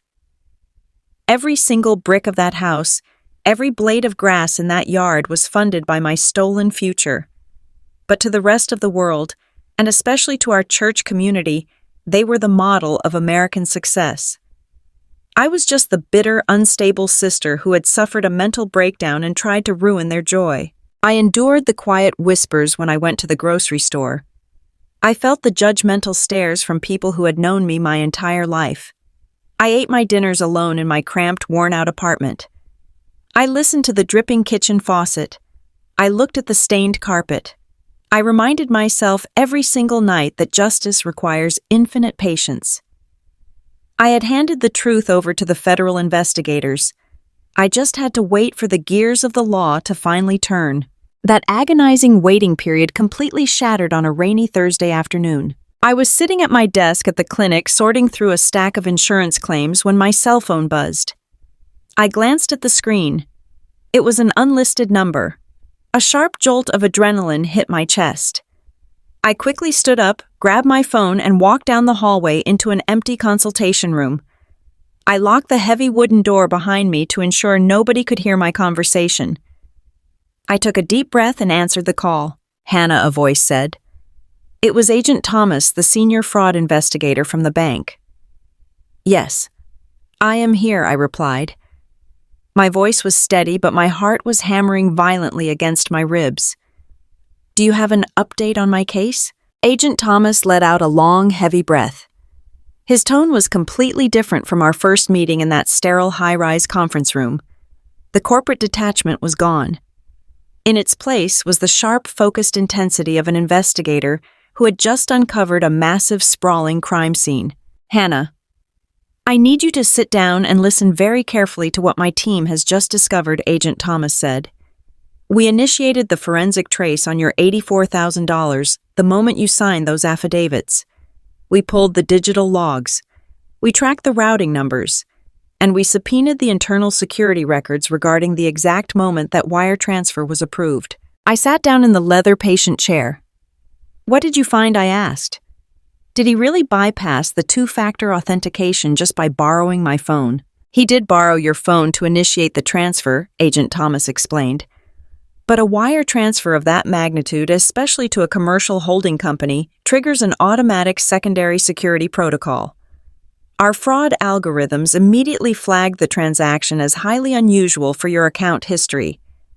The system put a temporary hold on the funds. It required physical documented verification to release the money." I frowned, completely confused. "But I never verified anything. I never signed anything. How did the money leave my account if the bank put a hold on it?" "Because Bradley did not just guess your passwords," Hannah, Agent Thomas said, his voice dropping an octave. "He forged a federal document." The air in the small consultation room felt entirely too thin. I gripped the armrest of the chair. "What kind of document?" I asked. "A comprehensive power of attorney," Agent Thomas replied. "Bradley submitted a digitally notarized, fully executed legal document to our security department. This document explicitly granted him total financial control over your assets. He forged your signature perfectly. He used a compromised digital notary seal to make it look entirely legitimate. He literally presented himself to our fraud department as your legally appointed financial guardian. That is how he authorized the release of the funds." My stomach turned violently. The sheer terrifying audacity of the crime was almost impossible to process. Bradley had not just committed a crime of opportunity when I left my phone unlocked on the kitchen counter. This was not a desperate split-second decision. He had planned this for weeks. He had drafted a fake legal document. He had forged my signature. He had stolen a notary seal. He had methodically and ruthlessly orchestrated a plan to strip me of all my legal rights and drain my life savings without raising a single alarm. "He is a monster," I whispered, staring blindly at the blank wall of the consultation room. "He planned to steal my identity completely." "It gets worse." Agent Thomas continued, his tone turning even more serious. "Once we uncovered the forged power of attorney, we immediately notified the federal authorities. We obtained a warrant to look directly into the financial structure of Sutton Estates, LLC. We needed to understand exactly where your money went and why he took such an extreme, reckless risk to get it." I leaned forward. "What did you find?" "We found a house of cards." Agent Thomas said simply, "Your brother-in-law projects the image of a highly successful, wealthy real estate developer. But the reality is that Sutton Estates, LLC, is drowning in massive, unmanageable debt. He has been taking out high-interest, short-term commercial loans to fund his lifestyle and mask his failing projects. Every single property he owns is leveraged to the absolute maximum limit." I thought about my parents sitting in their warm kitchen defending Bradley. I thought about my father crossing his arms, calling Bradley a brilliant businessman who was building generational wealth. I thought about my mother telling the entire church congregation that Bradley was a provider. They had bought into his illusion completely. They worshipped a man who was entirely bankrupt. "He was days away from a complete financial collapse," Agent Thomas explained. "He had 3 major commercial loans going into default at the end of last month. If he missed those payments, the banks would have triggered a cascading foreclosure on his entire portfolio. His business would have been liquidated. His luxury cars would have been repossessed. He would have lost everything. So he needed my $84,000 to save his company," I said, the puzzle pieces finally slamming together in my mind. "He stole my down payment to stop his own foreclosures." "No," Agent Thomas corrected me. "That is the most arrogant part of this entire scheme. He did not use your money to pay off his commercial debts. He used your money to secure his personal kingdom." I stopped breathing. "What do you mean?" "Bradley knew his business was going to collapse eventually," Agent Thomas said. "He knew the commercial lenders were going to come after his assets. So before the defaults could hit his credit report, he decided to buy a massive $1 million personal estate. Under state law, a primary luxury residence is often shielded from certain types of commercial bankruptcy liquidations. He was trying to hide assets in plain sight. But the seller of the luxury estate demanded an immediate all-cash earnest deposit of exactly $84,000 to lock in the sale and close escrow. He needed clean, untraceable cash." I realized my voice completely cold. "Exactly," Agent Thomas confirmed. "He had 0 liquidity left in his business accounts. He could not secure another loan. He was entirely out of options. Then he remembered his quiet, frugal sister-in-law, who had $84,000 sitting in a basic savings account. He stole your money, Hannah. He wired it directly to the escrow company. Your life savings was the exact down payment used to purchase the mansion he is currently living in." I closed my eyes. The image of Jessica smiling on the sweeping staircase of her new home burned into my brain.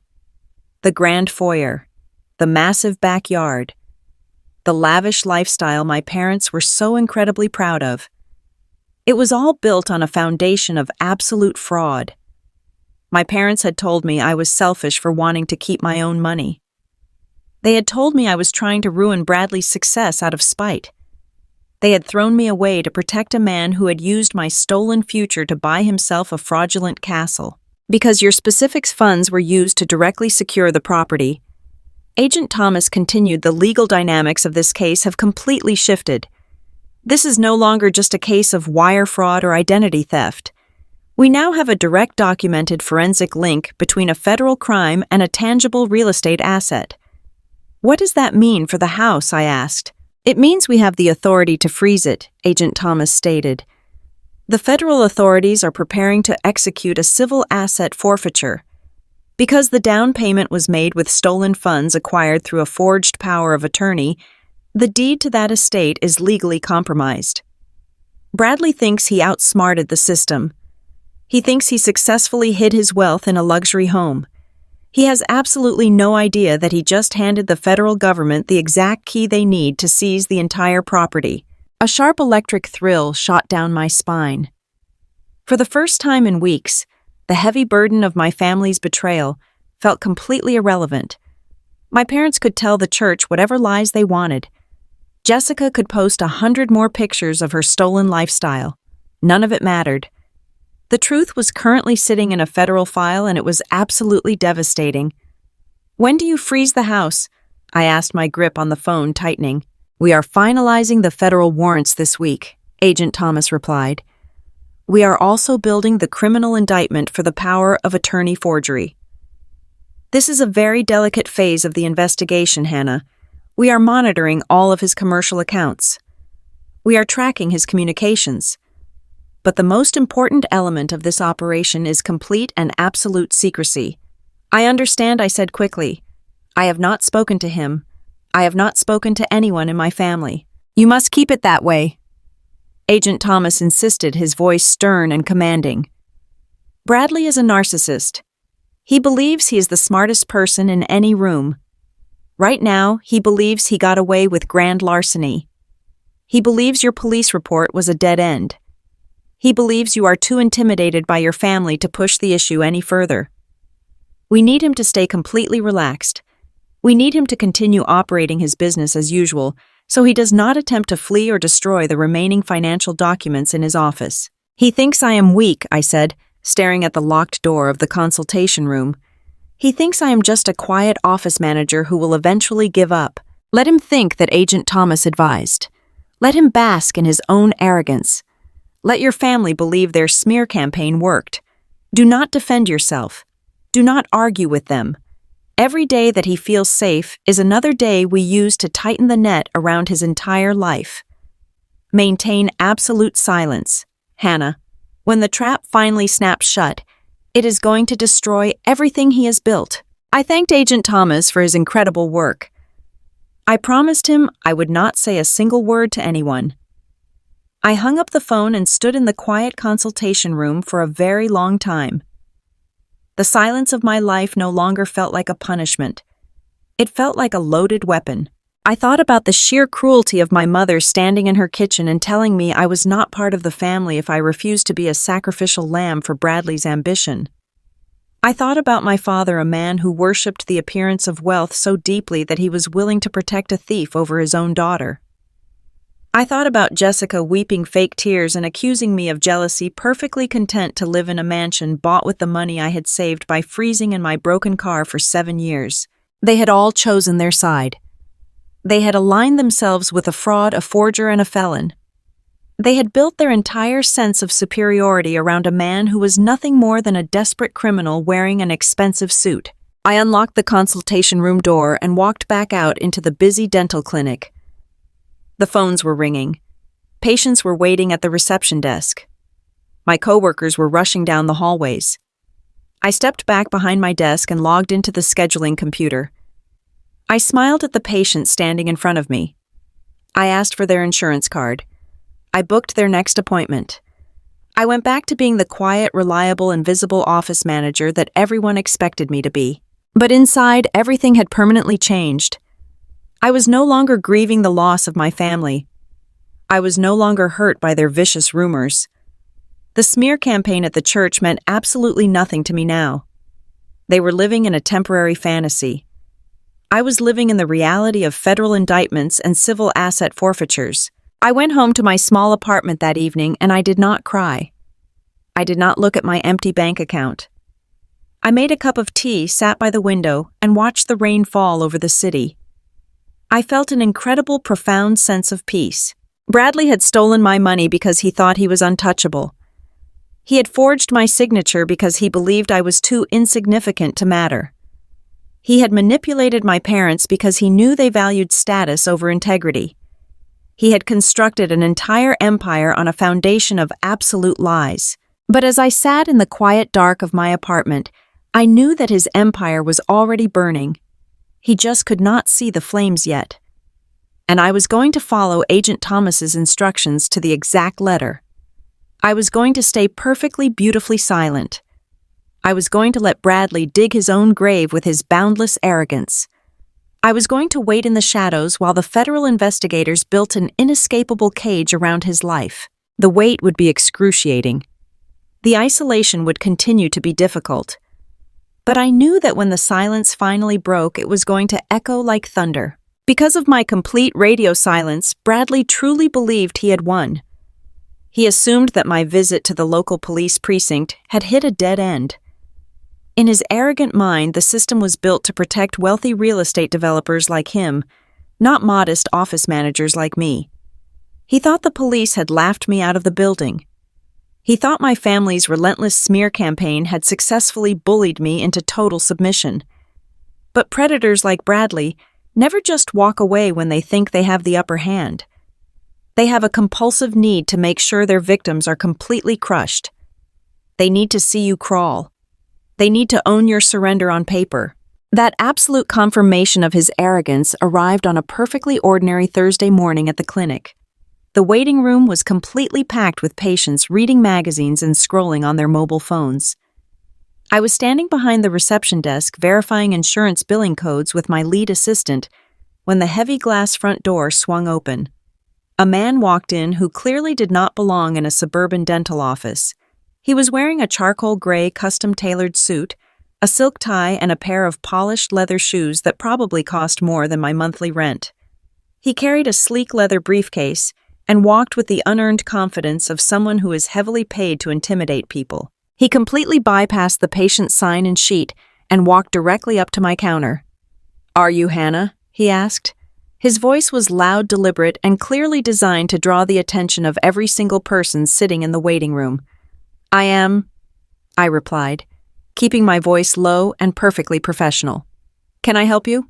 He reached into his breast pocket, pulled out a crisp, heavy stock business card, and slid it across the reception desk.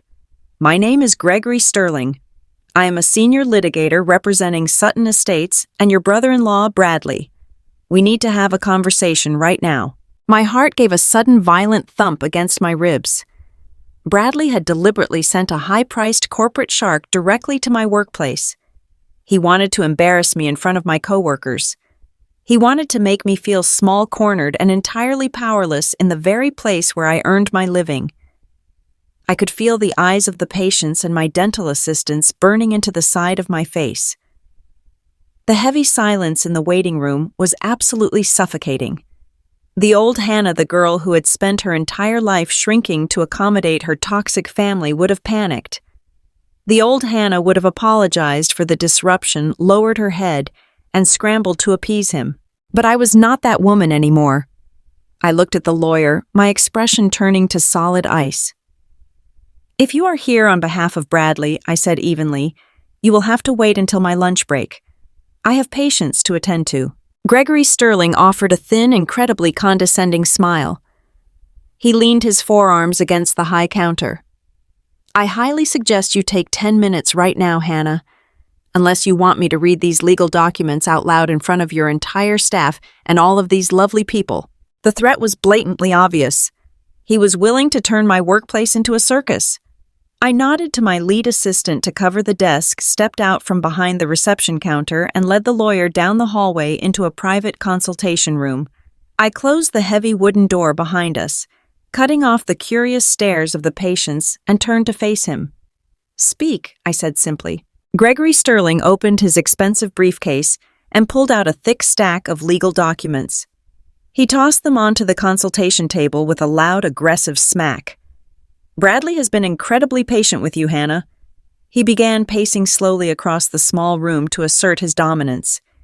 "He understands that you have been struggling emotionally. Your family has been very transparent with me about your unfortunate mental health issues and your deep-seated jealousy regarding your sister Jessica." My jaw tightened so hard my teeth ached. My parents had actually given this corporate lawyer their fabricated story about my mental state. They were actively helping a criminal build a legal defense against their own daughter. However, Gregory continued, turning to glare at me. "Patience has its limits. We are fully aware that you went to the local police precinct and filed a completely baseless, malicious report accusing my client of fraud.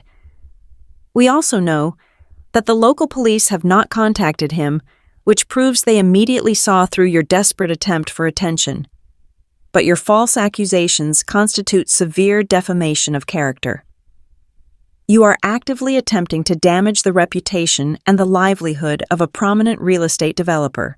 He stopped pacing and leaned over the table, bringing his face uncomfortably close to mine. This is a formal cease and desist order.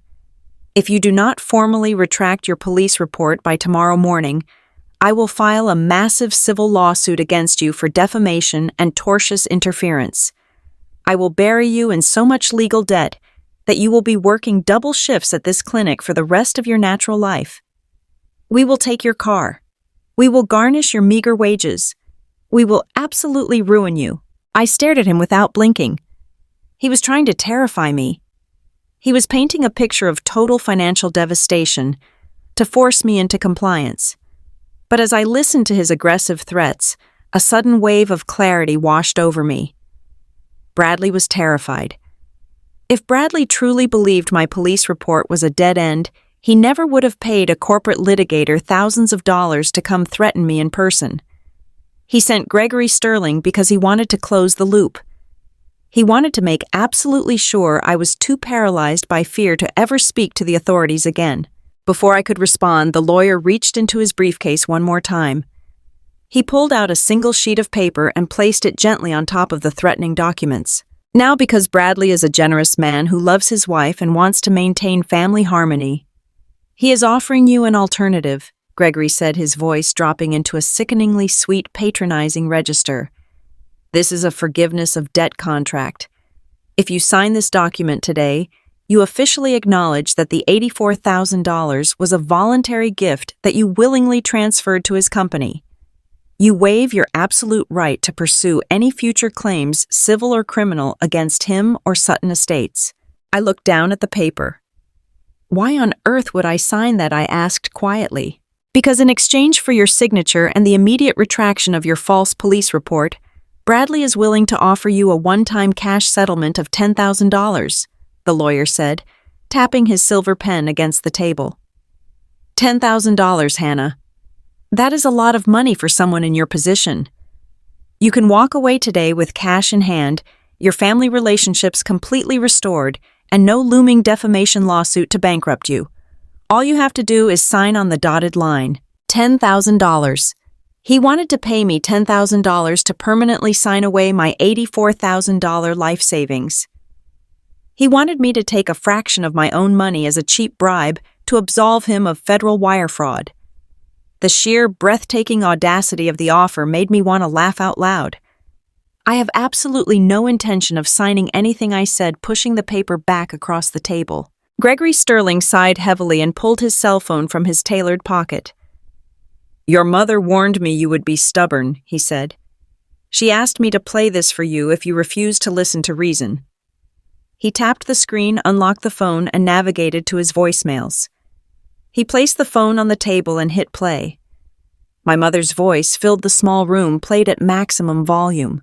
Hannah, you need to sign the papers, my mother commanded through the audio recording. Her tone was sharp, icy, and completely devoid of any maternal affection. Bradley is offering you an incredible gift after the terrible way you have behaved. You have humiliated us enough at church. You have embarrassed this family enough with your jealous tantrums.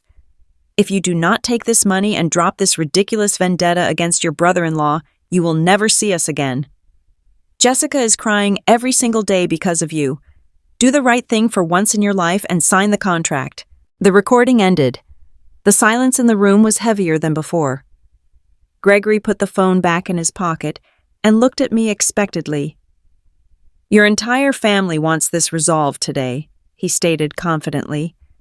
They all agree that $10,000 is more than generous for the immense trouble you have caused. Take the money, Hannah. Stop fighting a war you have already lost. The psychological pressure in that consultation room was specifically engineered to completely suffocate me. Bradley had orchestrated this entire encounter to break my spirit in one swift motion. He used the terrifying threat of financial ruin. He used the temptation of instant cash. And he used my own mother to deliver the final crushing emotional blow. He had cornered me in my workplace, surrounding me with intimidation and manipulation from every single angle. For a brief, agonizing second, the ghost of the obedient, desperate daughter fluttered in my chest. $10,000 was a lot of money. If I signed that paper, the nightmare would end. The vicious threats would stop. My parents would stop telling the entire world I was crazy. But then I pictured Agent Thomas sitting in his secure office at the federal bank. I pictured the civil asset forfeiture warrants being finalized by federal prosecutors. I remembered that I was not fighting a war I had lost. I was fighting a war Bradley did not even know had started. I reached across the table and picked up the forgiveness of debt contract. I looked at the crisp white paper, the formal legal jargon, and the blank line at the bottom, waiting for my signature. Gregory Sterling smiled a wide, victorious smile, holding out his expensive silver pen. "Smart girl," he said smugly. I did not take the pen. I kept my eyes completely locked on his face as I gripped the top edge of the contract. With one swift, hard motion, I ripped the document straight down the middle. The sound of the heavy paper tearing echoed sharply in the quiet room. The arrogant smile instantly vanished from Gregory's face. His mouth fell open slightly in genuine, absolute shock. I placed the two torn halves together, gripped them again, and ripped them into quarters. I let the shredded pieces of Bradley's generous offer fall onto the polished table like garbage. "What do you think you are doing?" the lawyer demanded, his voice rising in authentic anger. "You are making a massive mistake." "I am not signing anything," I said, keeping my voice dangerously calm and perfectly steady. "And you can tell Bradley that he can keep his $10,000. He's going to need it for his prison commissary account." Gregory's eyes narrowed into furious slits. "You are a very foolish woman," he sneered violently, grabbing the rest of his documents and shoving them back into his briefcase. "You have absolutely no idea what is coming for you. I will have the defamation lawsuit filed by Monday morning. We will take everything you have." "You cannot take what has already been stolen," I replied coldly. "Now get out of my clinic before I call the police and have you removed for trespassing." The lawyer glared at me, his chest heaving with indignation. He turned on his heel, threw open the door, and stormed down the hallway, leaving the shredded contract behind on the table. I stood in the consultation room alone, listening to his heavy footsteps fade away. My heart was racing, but I did not feel an ounce of fear. I felt a massive surging wave of absolute triumph. Bradley thought he was playing a brilliant game of chess. He thought sending a lawyer with a bribe and a recorded threat from my mother would finally force me to fold. He did not realize that he had just handed me the absolute perfect ammunition. I pulled my cell phone from my pocket and dialed a secure number. Agent Thomas answered on the first ring. "Hannah, is everything okay?" the investigator asked. "Bradley just sent a lawyer to my workplace," I told him, looking down at the shredded paper. "He tried to serve me with a cease and desist. He threatened me with a massive defamation lawsuit if I did not retract my police report. And he tried to pay me $10,000 to sign a contract waiving all my rights to the stolen money. He also played a recorded message from my mother pressuring me to take the bribe." There was a sharp, sudden silence on the other end of the line. When Agent Thomas finally spoke, his voice was tight with an excitement he could not fully suppress. "Did you sign anything?" he asked urgently. "No," I replied. I tore the contract up in his face. "Good," Agent Thomas said, letting out a hard breath. "Hannah, this changes the entire timeline by sending legal counsel to threaten you with financial ruin if you do not retract an official police report. Bradley just crossed a massive legal line. Offering you money to drop a felony investigation while leveraging family members to coerce you is a textbook case of witness tampering and extortion. He just made it worse for himself, I realized. He just dug his own grave with a backhoe," Agent Thomas corrected. "The wire fraud was already enough to seize the house. But witness tampering adds immediate criminal urgency to the federal warrants. We were going to wait until the end of the month to execute the raid. But with this new development, the federal prosecutor is going to fast-track the entire operation." The sheer arrogance of my brother-in-law had finally pushed the federal gears into overdrive. He thought he could buy my silence for $10,000. He thought my mother's harsh words would break my spirit. He thought he was the ultimate winner in a game where he held all the cards. I gathered the torn pieces of the contract and slid them carefully into my purse to hand over to the investigators. I walked back out to the reception desk. My coworkers looked at me with wide, concerned eyes, waiting for me to break down. I simply sat down at my computer, adjusted my posture, and smiled. "Everything is fine," I told them, picking up a ringing phone. The conflict was no longer a game of chicken. It was a countdown. And Bradley's clock had just run out. The thick cream-colored envelope arrived in my battered metal mailbox 2 weeks after my encounter with the corporate lawyer. It was heavy, expensive cardstock, the kind that costs a ridiculous amount just to print. My address was written on the front in sweeping, elegant calligraphy. I carried it upstairs to my small apartment, set my keys on the counter, and carefully sliced the envelope open. Inside was a formal invitation to a massive catered housewarming gala. The hosts were listed as Mr. and Mrs. Bradley Sutton. The location was the sprawling, historic estate that my stolen life savings had just secured for them. The sheer, breathtaking narcissism of the gesture actually made me pause. Bradley and Jessica were throwing a massive celebration to show off a home purchased with my $84,000, and they were inviting me to come and watch them enjoy it. But it was not just a general invitation. Tucked inside the thick cardstock was a small, personalized piece of stationery. I recognized my mother's neat, rigid handwriting immediately. I read the words slowly. "Come see what real success looks like, Hannah. Apologize for your recent behavior. Show some genuine support for your sister, and we might let you back into the family. Do not ruin this night." It was the ultimate insult. It was a perfectly calculated move designed to put me permanently in my place. My mother wanted me to walk through the grand doors of that stolen mansion, look at the luxury I could never afford, and beg for their forgiveness. She wanted me to bend the knee to the golden couple. They believed the threat of the defamation lawsuit had completely broken me.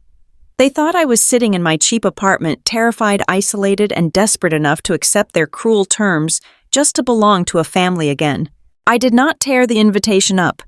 I walked straight to my kitchen table, picked up my cell phone, and dialed the secure direct line for Agent Thomas at the Federal Fraud Division.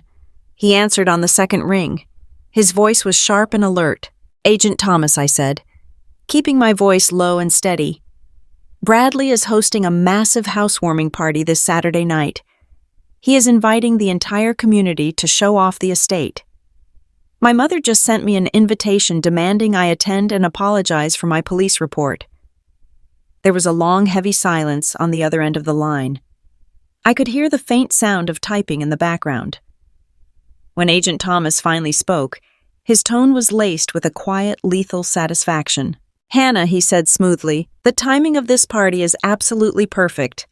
The federal prosecutor just signed off on the final warrants this morning.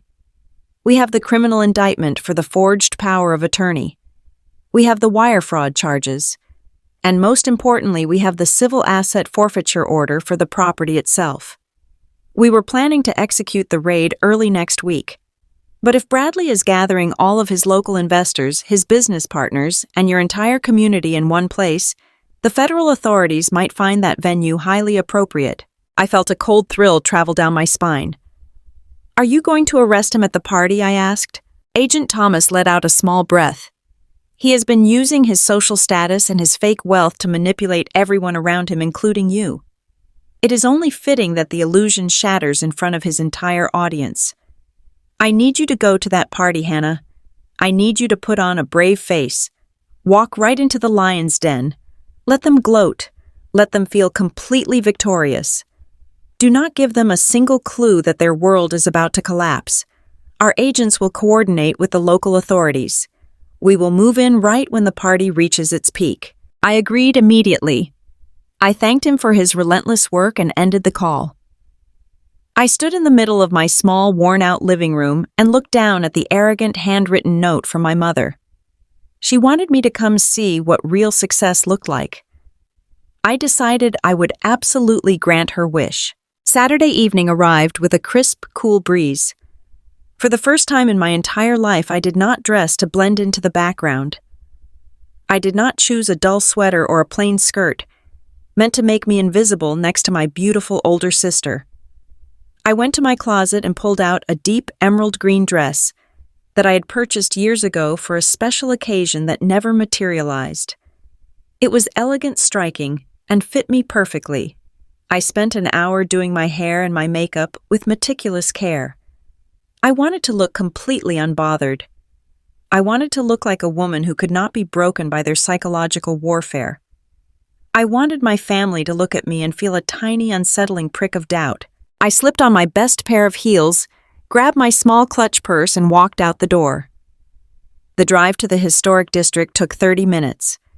As I navigated my old rattling 2010 sedan through the winding tree-lined streets, I let my mind focus entirely on the present moment.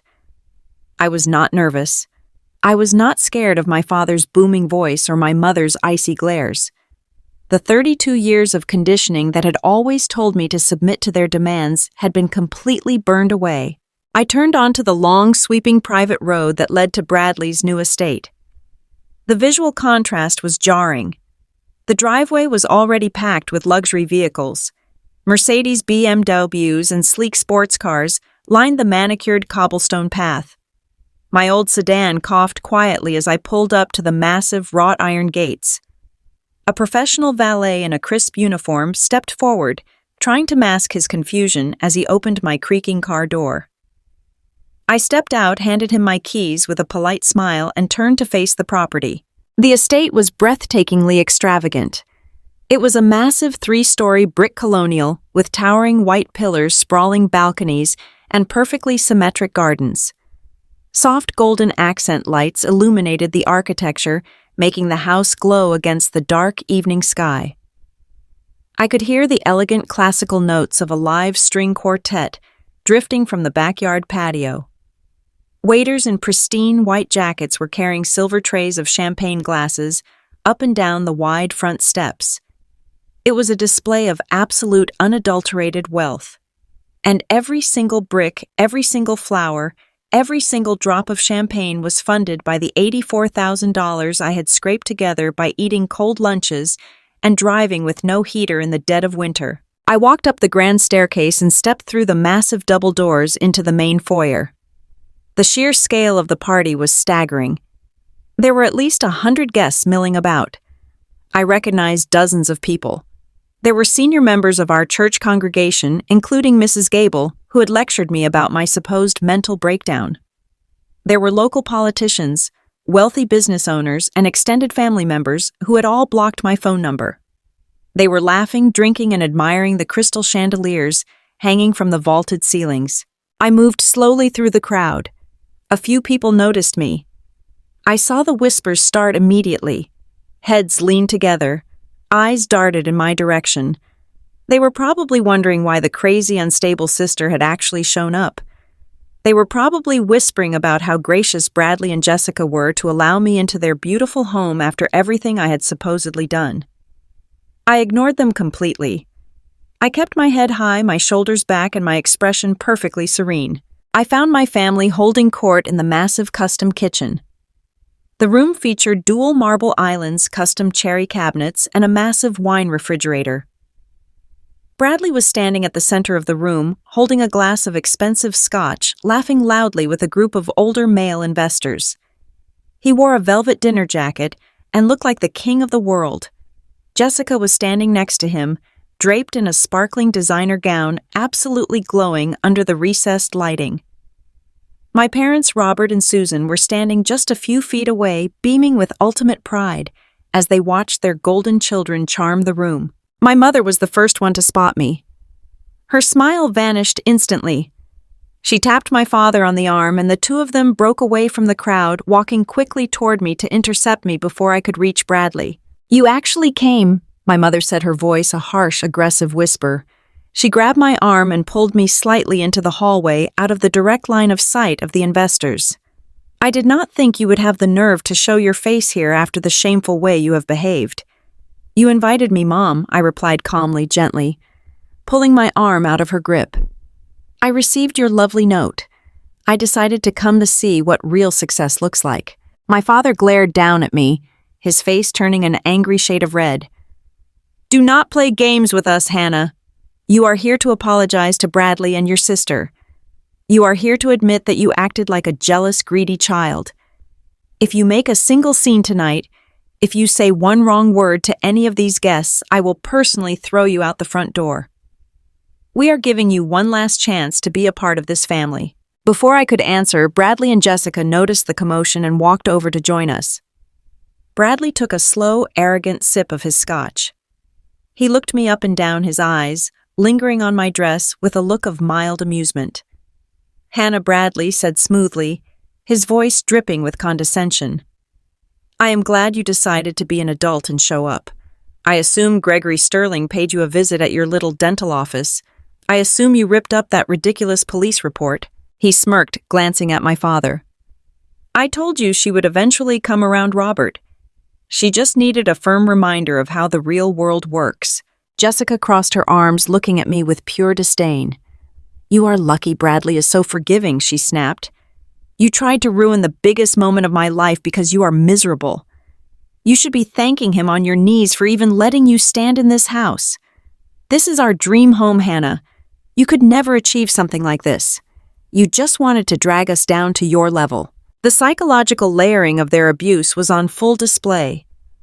They had cornered me in the hallway of the house bought with my stolen money, and they were demanding that I thank them for the privilege. They were so deeply entrenched in their own lies, so completely intoxicated by their fraudulent wealth, that they truly believed they had won. They looked at my calm demeanor and mistook it for submission. They thought I was standing there in silence because I had finally accepted that I was nothing more than a disposable peasant in their grand royal court. I looked at my mother, who was glaring at me with absolute hatred. I looked at my father, who was swelling with arrogant pride. I looked at my sister, who was dripping in stolen luxury.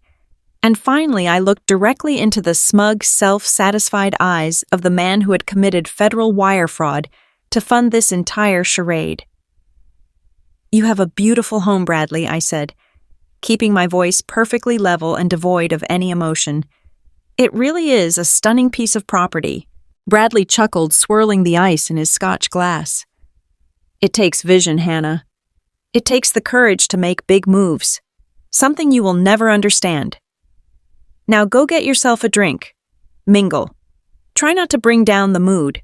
We will discuss the forgiveness of debt contract in my home office after the guests leave." He turned his back on me, placing a possessive hand on Jessica's lower back, and guided her back toward the wealthy investors waiting in the kitchen. My parents gave me one last warning glare before following them, eager to return to the spotlight. I did not go get a drink. I did not mingle. I stood near the grand archway that connected the kitchen to the massive living room, and I simply watched them. I watched Bradley laugh and pat a local politician on the back. I watched Jessica twirl her gown for a group of church elders. I watched my mother pour wine and brag about her successful son-in-law. The air in the house was thick with expensive perfume, roasted hors d'oeuvres, and the low, constant hum of jazz music. It was the perfect picture of untouchable high society. To everyone else in that room, Bradley Sutton was a genius. He was a provider. He was a pillar of the community. But I knew the truth. I knew that his commercial loans were actively defaulting. I knew that he had forged a federal power of attorney document to steal $84,000 from a basic savings account. I knew that he was nothing but a desperate cornered rat who had built a fragile house of cards. And I knew that he had absolutely no idea that his time had already run out. I glanced at the grandfather clock standing in the corner of the grand hallway. The brass pendulum swung back and forth, counting down the seconds. Agent Thomas had told me the federal authorities would coordinate with the local police to strike when the party reached its peak. The house was completely packed. The driveway was blocked with luxury cars. There was no escape route. The trap was set perfectly. I stood in the lion's den, completely surrounded by 100 wealthy guests who thought I was a pathetic, jealous sister. I felt the cold, hard weight of my parents' absolute betrayal. I felt the stinging insult of my sisters gloating, but the pain could no longer touch me. The 32 years of being the family scapegoat were over. I took a slow, deep breath, smoothing the fabric of my emerald dress. I watched Bradley raise his glass for a toast, a massive, arrogant smile plastered across his face. I kept my eyes locked on him, absolutely silent, waiting for the heavy, unmistakable sound of federal boots marching up the front steps. I stepped out of the long hallway and walked directly into the grand foyer of the stolen house. The tension in the air was so thick, it felt like I was breathing underwater. To my right, my parents were standing near a towering floral arrangement. When they saw me watching the room, my mother actually sneered at me. She nudged my father, and he gave me a look of pure, cold disgust. They thought I was standing there in silent defeat. They thought I had come to bow down and beg for their forgiveness so I could be allowed back into the family. I kept my face perfectly still. I did not give them the satisfaction of a single emotional reaction. I just stood near the edge of the massive room and took in the sheer scale of the theft. The house was a monument to Bradley and his monumental ego. The floors were polished marble that reflected the warm light from the massive crystal chandeliers hanging high above us. Waiters in crisp white uniforms were weaving through the crowd of 100 wealthy guests, carrying silver trays loaded with champagne flutes and expensive hors d'oeuvres. I watched a local politician laugh loudly at something Bradley said. I saw the bank executives who had probably financed his other failing projects nodding along to his every word. They were all completely captivated by the illusion. They saw a brilliant real estate developer. I saw a desperate criminal who had to steal from a 32-year-old dental clinic office manager just to keep his fake life afloat. The string quartet playing on the back patio suddenly stopped. The soft murmur of 100 conversations began to fade as Bradley stepped up onto the landing of the grand, sweeping staircase. He held a crystal glass of champagne in his right hand. Jessica was standing 2 steps below him, wearing a glittering designer gown and gazing up at him with absolute adoration. My parents moved to the front of the crowd, beaming with pride as they waited for the golden son-in-law to speak. Bradley cleared his throat and smiled down at the sea of affluent guests. "Welcome, everyone," he said, his voice echoing off the high ceilings. "Jessica and I want to thank every single one of you for being here tonight to celebrate this incredible milestone with our family." He paused, taking a slow sip of his champagne, letting the room hang on his every word. "People always ask me what the secret to success is," he continued, his tone dripping with fake humility. "They see this house, they see the business, and they think it happens overnight. But the truth is, real success is built on a foundation of relentless hard work. It is built on late nights, massive sacrifices, and the courage to take big risks when everyone else is too afraid to make a move." I stood by the archway and listened to him steal my actual life story. He was talking about sacrifice and hard work. He had never sacrificed a single thing in his entire life. The late nights and the hard work belonged entirely to me. The $84,000 that paid for the very floor he was standing on came from 7 years of my blood, sweat, and tears. He was wearing a custom-tailored suit bought with my packed lunches and my freezing car rides. The absolute breathtaking narcissism of the man was almost impossible to comprehend. He actually believed his own lies. He believed he deserved this life simply because he wanted it more than I did. Bradley looked down at Jessica and smiled. But most importantly, he said, his voice softening for theatrical effect, "Success means nothing without family. I built this hard-earned dream home for my beautiful wife and our 2 amazing boys. I wanted them to have a sanctuary, a place where they will always feel safe and secure, because providing for your family is the ultimate measure of a man." I looked at my parents in the front row. My mother was wiping away a fake tear. My father was nodding in stoic agreement. They were completely mesmerized by the performance. And to our extended family, Bradley added, his eyes scanning the crowd until they locked directly onto me. He offered a tight, incredibly smug smile. "We are so grateful for your generous support." Sometimes family helps us get to where we need to be, even if they do not fully understand the grand vision at the time. Thank you for your contributions to our future. He was mocking me. He was openly mocking me in front of 100 people, knowing that nobody in that room understood the true meaning behind his words, except me, my parents, and my sister. He was rubbing my face in my own powerlessness, completely convinced that he had outsmarted the entire system. He raised his crystal glass high into the air. "So please," he announced loudly, "raise your glasses. Here is to hard work, to family loyalty, and to building a legacy that will last for generations. Cheers." 100 voices echoed the cheer. 100 crystal glasses clinked together in the warm golden light of the foyer. Jessica blew him a kiss. My father clapped loudly. Bradley took a long, triumphant sip of his champagne, looking down at his kingdom with absolute satisfaction. But before he could even lower his glass, the heavy mahogany front doors of the estate were violently pushed open. The loud, heavy thud of the wood hitting the interior walls echoed like a gunshot through the silent foyer. The crowd of wealthy guests immediately froze. People lowered their drinks, turning around in absolute confusion to see who would dare interrupt such an exclusive gathering. Agent Thomas walked through the double doors. He was no longer wearing the standard business suit from the bank conference room. He was wearing a dark tactical jacket with federal insignia clear across the chest. Behind him, moving with rapid, terrifying precision, were 6 heavily armed federal marshals and 4 local police officers. The local officers immediately fanned out, securing the front entrance and the side doors. The federal marshals stepped directly into the grand foyer, their presence completely dominating the room.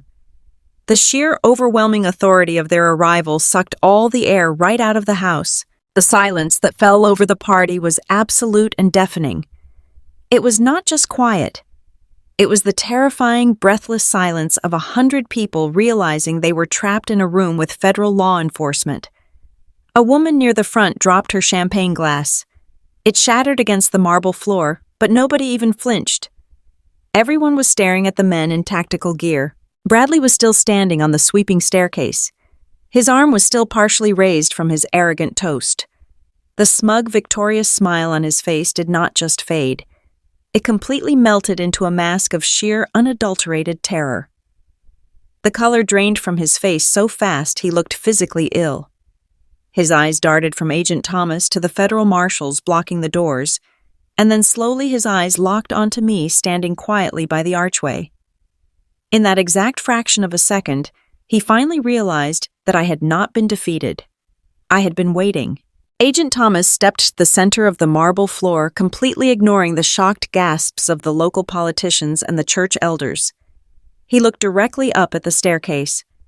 "Bradley Sutton," Agent Thomas announced. His voice was a booming, authoritative command that left absolutely no room for negotiation.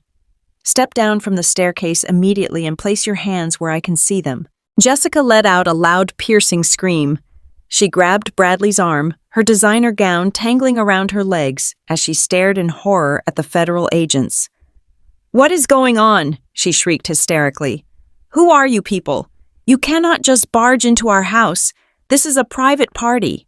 My father Robert puffed out his chest and took a step toward Agent Thomas, trying to assert his usual suburban dominance.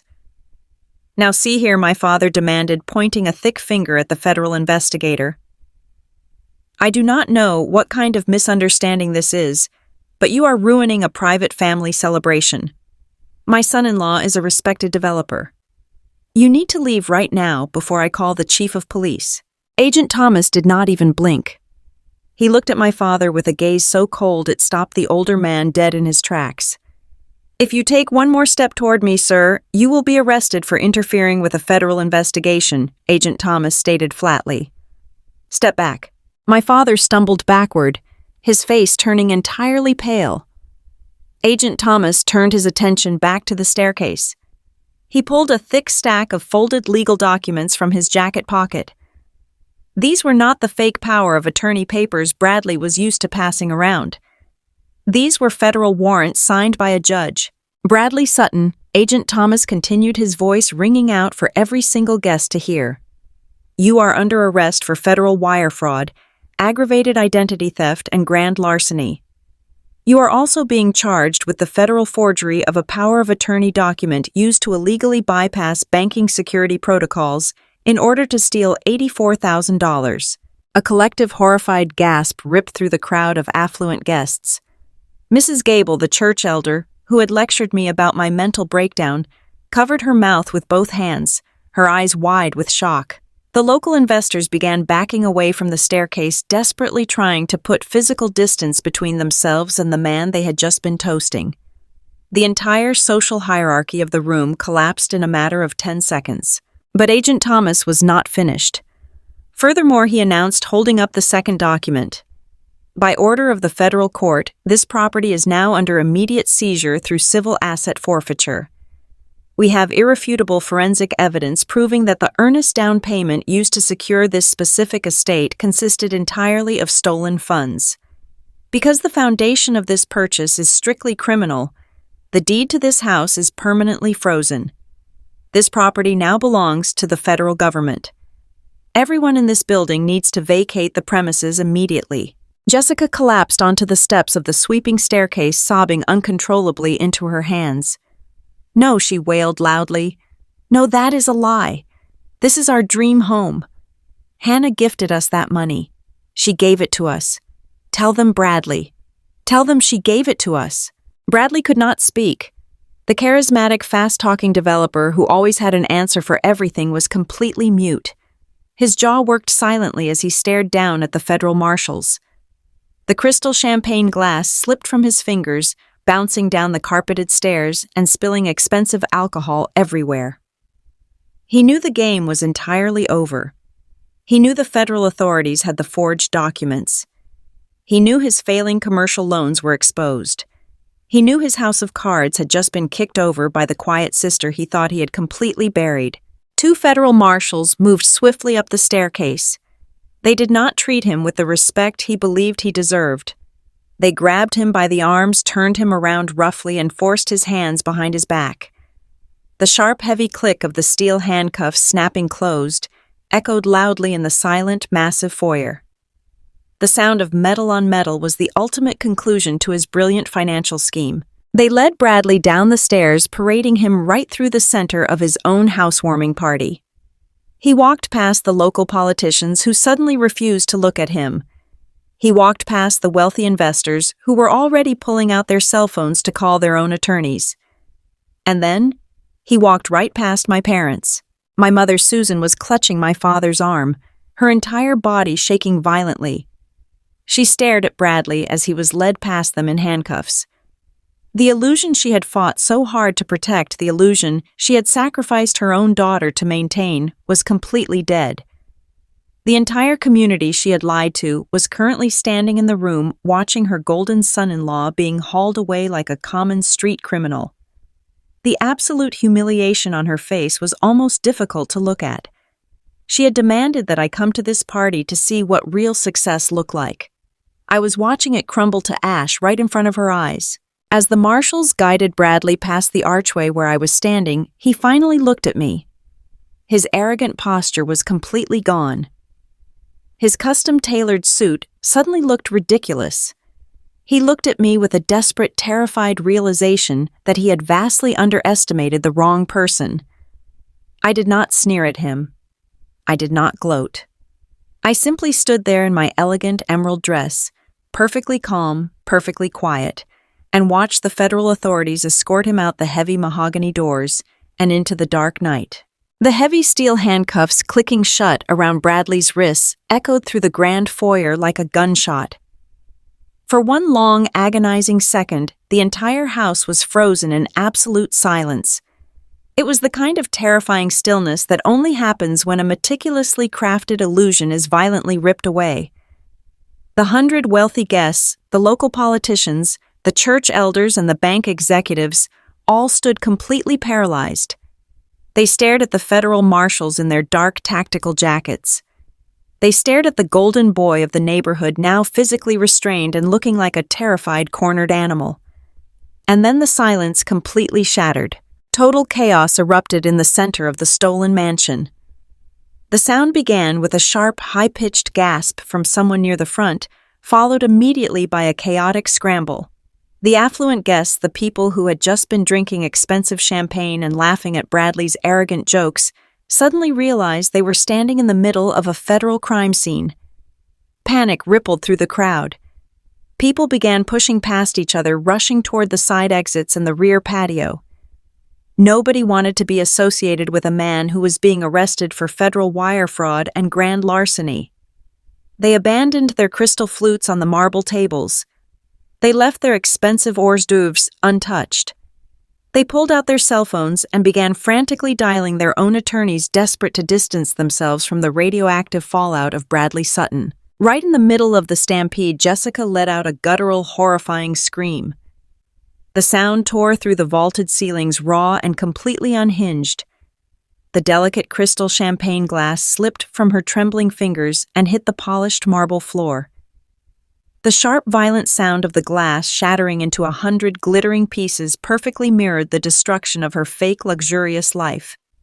She dropped to her knees right there on the sweeping staircase, her expensive designer gown pooling around her as she clawed at her own hair. "Bradley," she shrieked, her voice cracking with pure hysterical denial. "Bradley, tell them to stop. Tell them this is a massive mistake. You are a legitimate developer. Tell them they have the wrong person. Tell them you did not do this." She looked up at him, her tear-streaked face begging for him to produce one of his smooth, charming lies. She waited for him to talk his way out of it, just like he always did. But Bradley did not say a single word. The charismatic, untouchable businessman was completely gone. His face was a sickly shade of gray covered in a cold sweat. His shoulders were slumped in total defeat. He kept his eyes glued to the floor, absolutely refusing to look at his weeping wife, refusing to look at the federal agents, and completely refusing to look at me. The crushing reality of his federal crimes had finally caught up to his boundless arrogance, and he had absolutely no more lies left to sell. My father, Robert, had spent his entire adult life believing that his booming voice and his commanding presence could fix any problem in the world.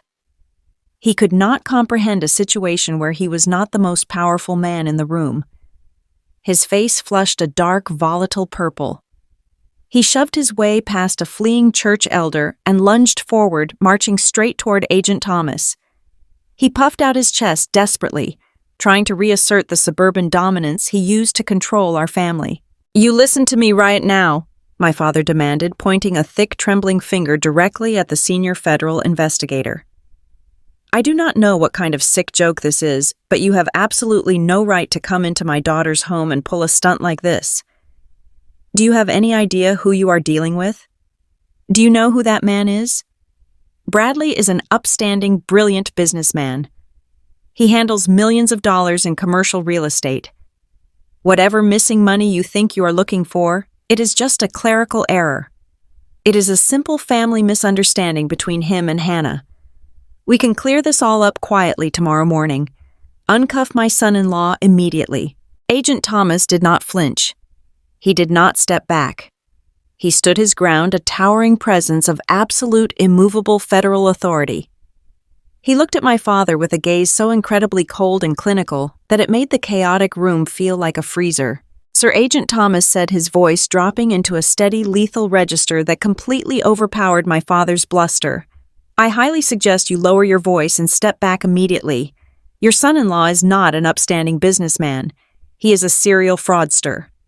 We have spent the last 72 hours conducting a comprehensive forensic audit of every single commercial and personal account associated with Sutton Estates, LLC. Bradley did not just forge a federal power of attorney to steal $84,000 from your other daughter.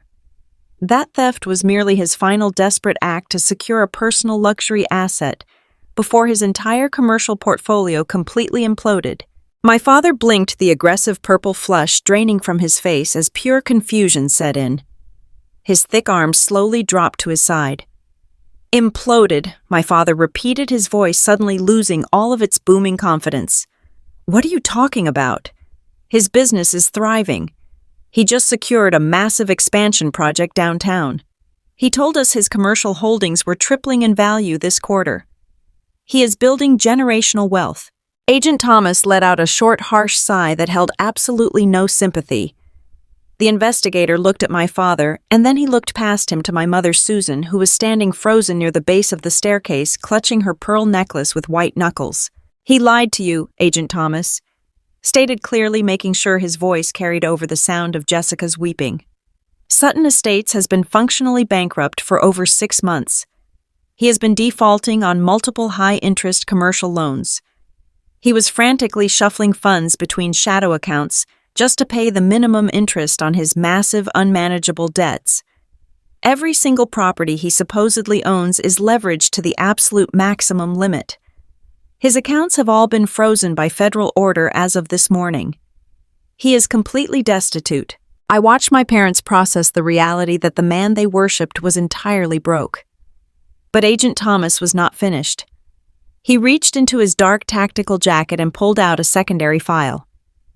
He flipped it open, scanning the documents before looking directly into my father's wide, terrified eyes. "But his commercial failures are not the worst part," Agent Thomas continued, his tone shifting into something almost akin to pity. "During our forensic audit, we discovered exactly where his final influx of operating capital came from before he resorted to stealing Hannah's life savings. We found 3 massive consecutive wire transfers made exactly 4 weeks ago into Bradley's primary holding account. The funds totaled $450,000. My mother let out a tiny strangled gasp. Her hands flew up to cover her mouth. Her eyes widened in absolute paralyzing horror. Agent Thomas looked directly at her. The origin of those transfers, he explained softly, was a joint retirement account belonging to Robert and Susan.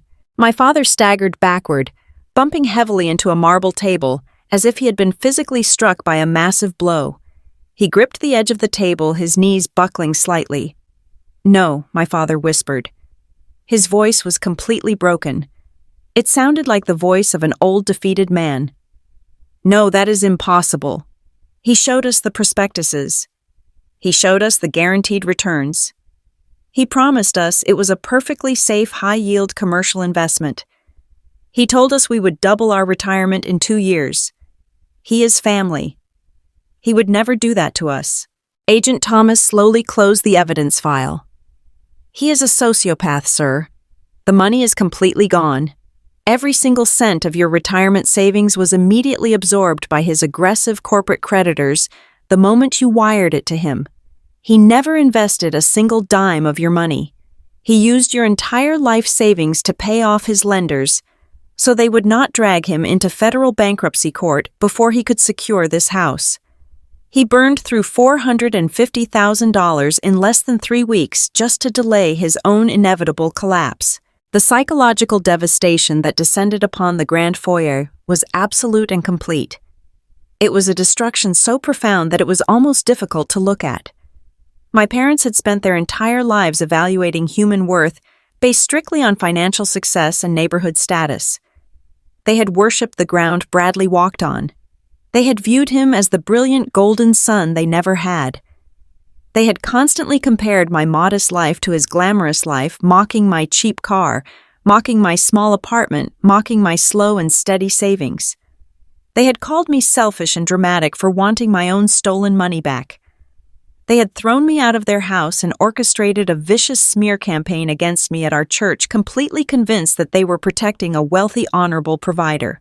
They had willingly sacrificed their own daughter to protect a parasite who had secretly stolen their entire future. My father slowly sank down onto the bottom step of the sweeping staircase right next to the shattered champagne glass.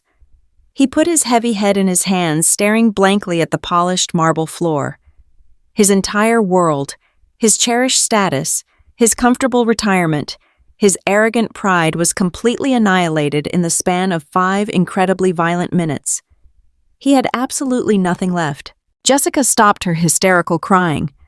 She looked up at Bradley, who was still standing by the front door in handcuffs, flanked by the federal marshals. "Bradley," she whispered, her voice trembling with a terrifying hollow realization. "Is it true? Did you lose everything? Did you steal my parents' money? Did you bankrupt us?" Bradley still refused to look at her. He simply bowed his head, letting the federal marshals push him forward. They led him out the heavy mahogany doors and into the dark, rainy night. The red and blue lights of the police cruisers flashed brightly through the grand front windows, casting long, eerie shadows across the luxurious foyer. The man who had promised them the world was being hauled away like a common street criminal. The silence that followed his departure was heavy and suffocating.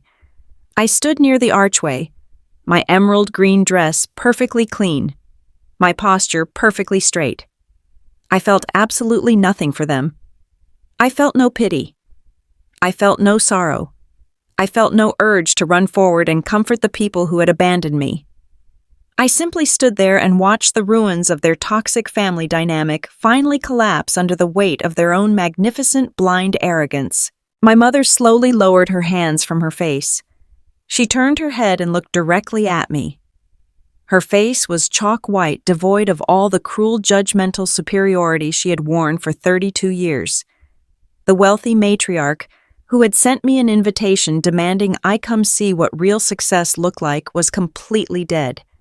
In her place was a terrified, destitute older woman who had just realized she was going to lose her house, her country club membership, and her entire comfortable life. She took a shaky, desperate step toward me. She reached out her trembling hand, her eyes pleading with me in a way I had never seen before. "Hannah," my mother sobbed, her voice cracking with a desperate, pathetic hope. "Hannah, please. You have to tell them it was a misunderstanding. You have to talk to that federal agent right now. Tell them you made a mistake about your police report. Tell them you actually gave Bradley permission to use your account. If you drop the wire fraud charges, maybe Bradley can get out on bail. Maybe he can fix this mess. Maybe he can find a way to get our retirement money back. We are going to lose our home, Hannah. We are going to lose absolutely everything. You have to save us. Please, you are our daughter. You have to help your family." I stared at her. The sheer breathtaking audacity of her request was almost funny. It was the absolute pinnacle of their lifelong abuse. She had spent the last 3 weeks telling our entire church community that I was suffering from a severe mental breakdown.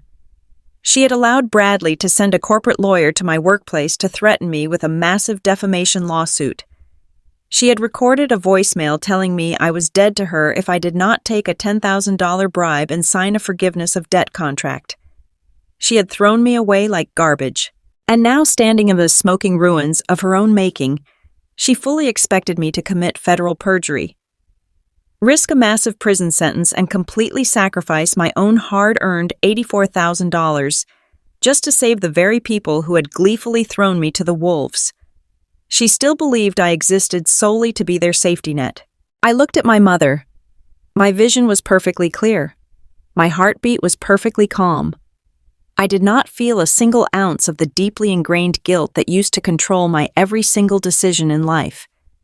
The emotional chains that had kept me bound to them were completely shattered. I looked her dead in the eye, and I let my voice echo the exact same cold, exhausted disappointment she had shown me in her kitchen 4 weeks ago. "If you cannot sacrifice for this family," I said slowly, enunciating every single word with absolute cutting precision, "then you are not part of this family." My mother physically recoiled, as if I had slapped her violently across the face. She let out a loud, devastated wail and buried her face in her hands, collapsing against the marble wall. My father did not even look up from the floor. Jessica just sat on the stairs, staring blankly at the shattered glass. I did not stay a single second longer to watch them cry. I turned my back on the grand foyer. I walked out the heavy mahogany front doors, stepping past the local police officers securing the perimeter. I walked down the long, sweeping driveway past the flashing lights of the police cruisers and the remaining luxury cars. I got into my rattling 2010 sedan. I turned the key in the ignition, put the car in drive, and drove away from the stolen estate, leaving them entirely alone in the absolute destruction they had built for themselves. 6 months later, the dust has finally settled. The federal wheels of justice turned exactly as Agent Thomas promised they would. Bradley did not get a fancy high-profile trial. Confronted with the forged power of attorney, the massive wire fraud, and the clear evidence of witness tampering through Gregory Sterling, he was forced to accept a harsh plea deal. He is currently serving a 72-month sentence in a federal correctional facility. There are no tailored suits and no expensive scotch where he's going. The Bank Fraud Division, recognizing that their internal security protocols had completely failed to detect the forged digital notary seal, took full responsibility. They fully restored my $84,000. The funds were deposited directly back into my high-yield savings account, along with a formal letter of apology from the regional vice president.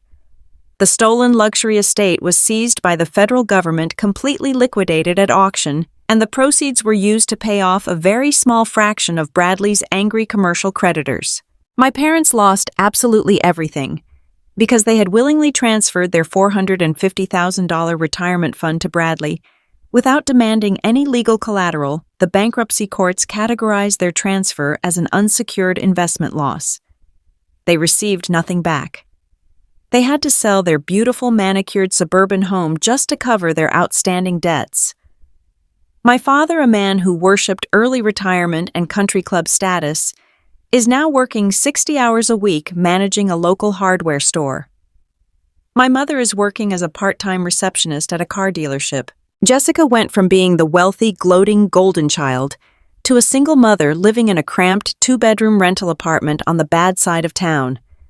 The affluent friends she used to boast to on social media completely abandoned her the moment the scandal hit the local news. As for me, I finally achieved the dream I had sacrificed my entire 20s to build. Last month I closed on a beautiful, modest 3-bedroom house with a wraparound porch and a large, quiet backyard. The heater works perfectly. It is safe, it is peaceful, and it belongs entirely to me. I changed my phone number.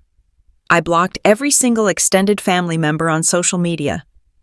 I never spoke to my parents or my sister ever again. If you are listening to this right now and you recognize yourself as the scapegoat in your own family dynamic, I need you to hear this loud and clear. Blood does not give anyone the absolute right to abuse you. Being a loyal family member does not mean you have to be a permanent human shield for their terrible mistakes. The people who demand that you keep the peace are usually the ones who benefit the most from your silent suffering. Setting boundaries is not cruel. It is survival. You are entirely justified in burning bridges that only ever led to your own destruction. You do not owe anyone your future. You do not owe anyone your peace of mind. And you certainly do not owe loyalty to people who view your life as a disposable resource. If my story empowered you to finally stand up for yourself, please hit that like button and subscribe to the channel. I share these stories because I know there is someone out there right now who desperately needs the courage to walk away. Let me know in the comments where you are watching from and what time it is there. I read every single one of your messages. Always remember you owe yourself everything. Keep fighting for your own peace, and I will see you in the next story.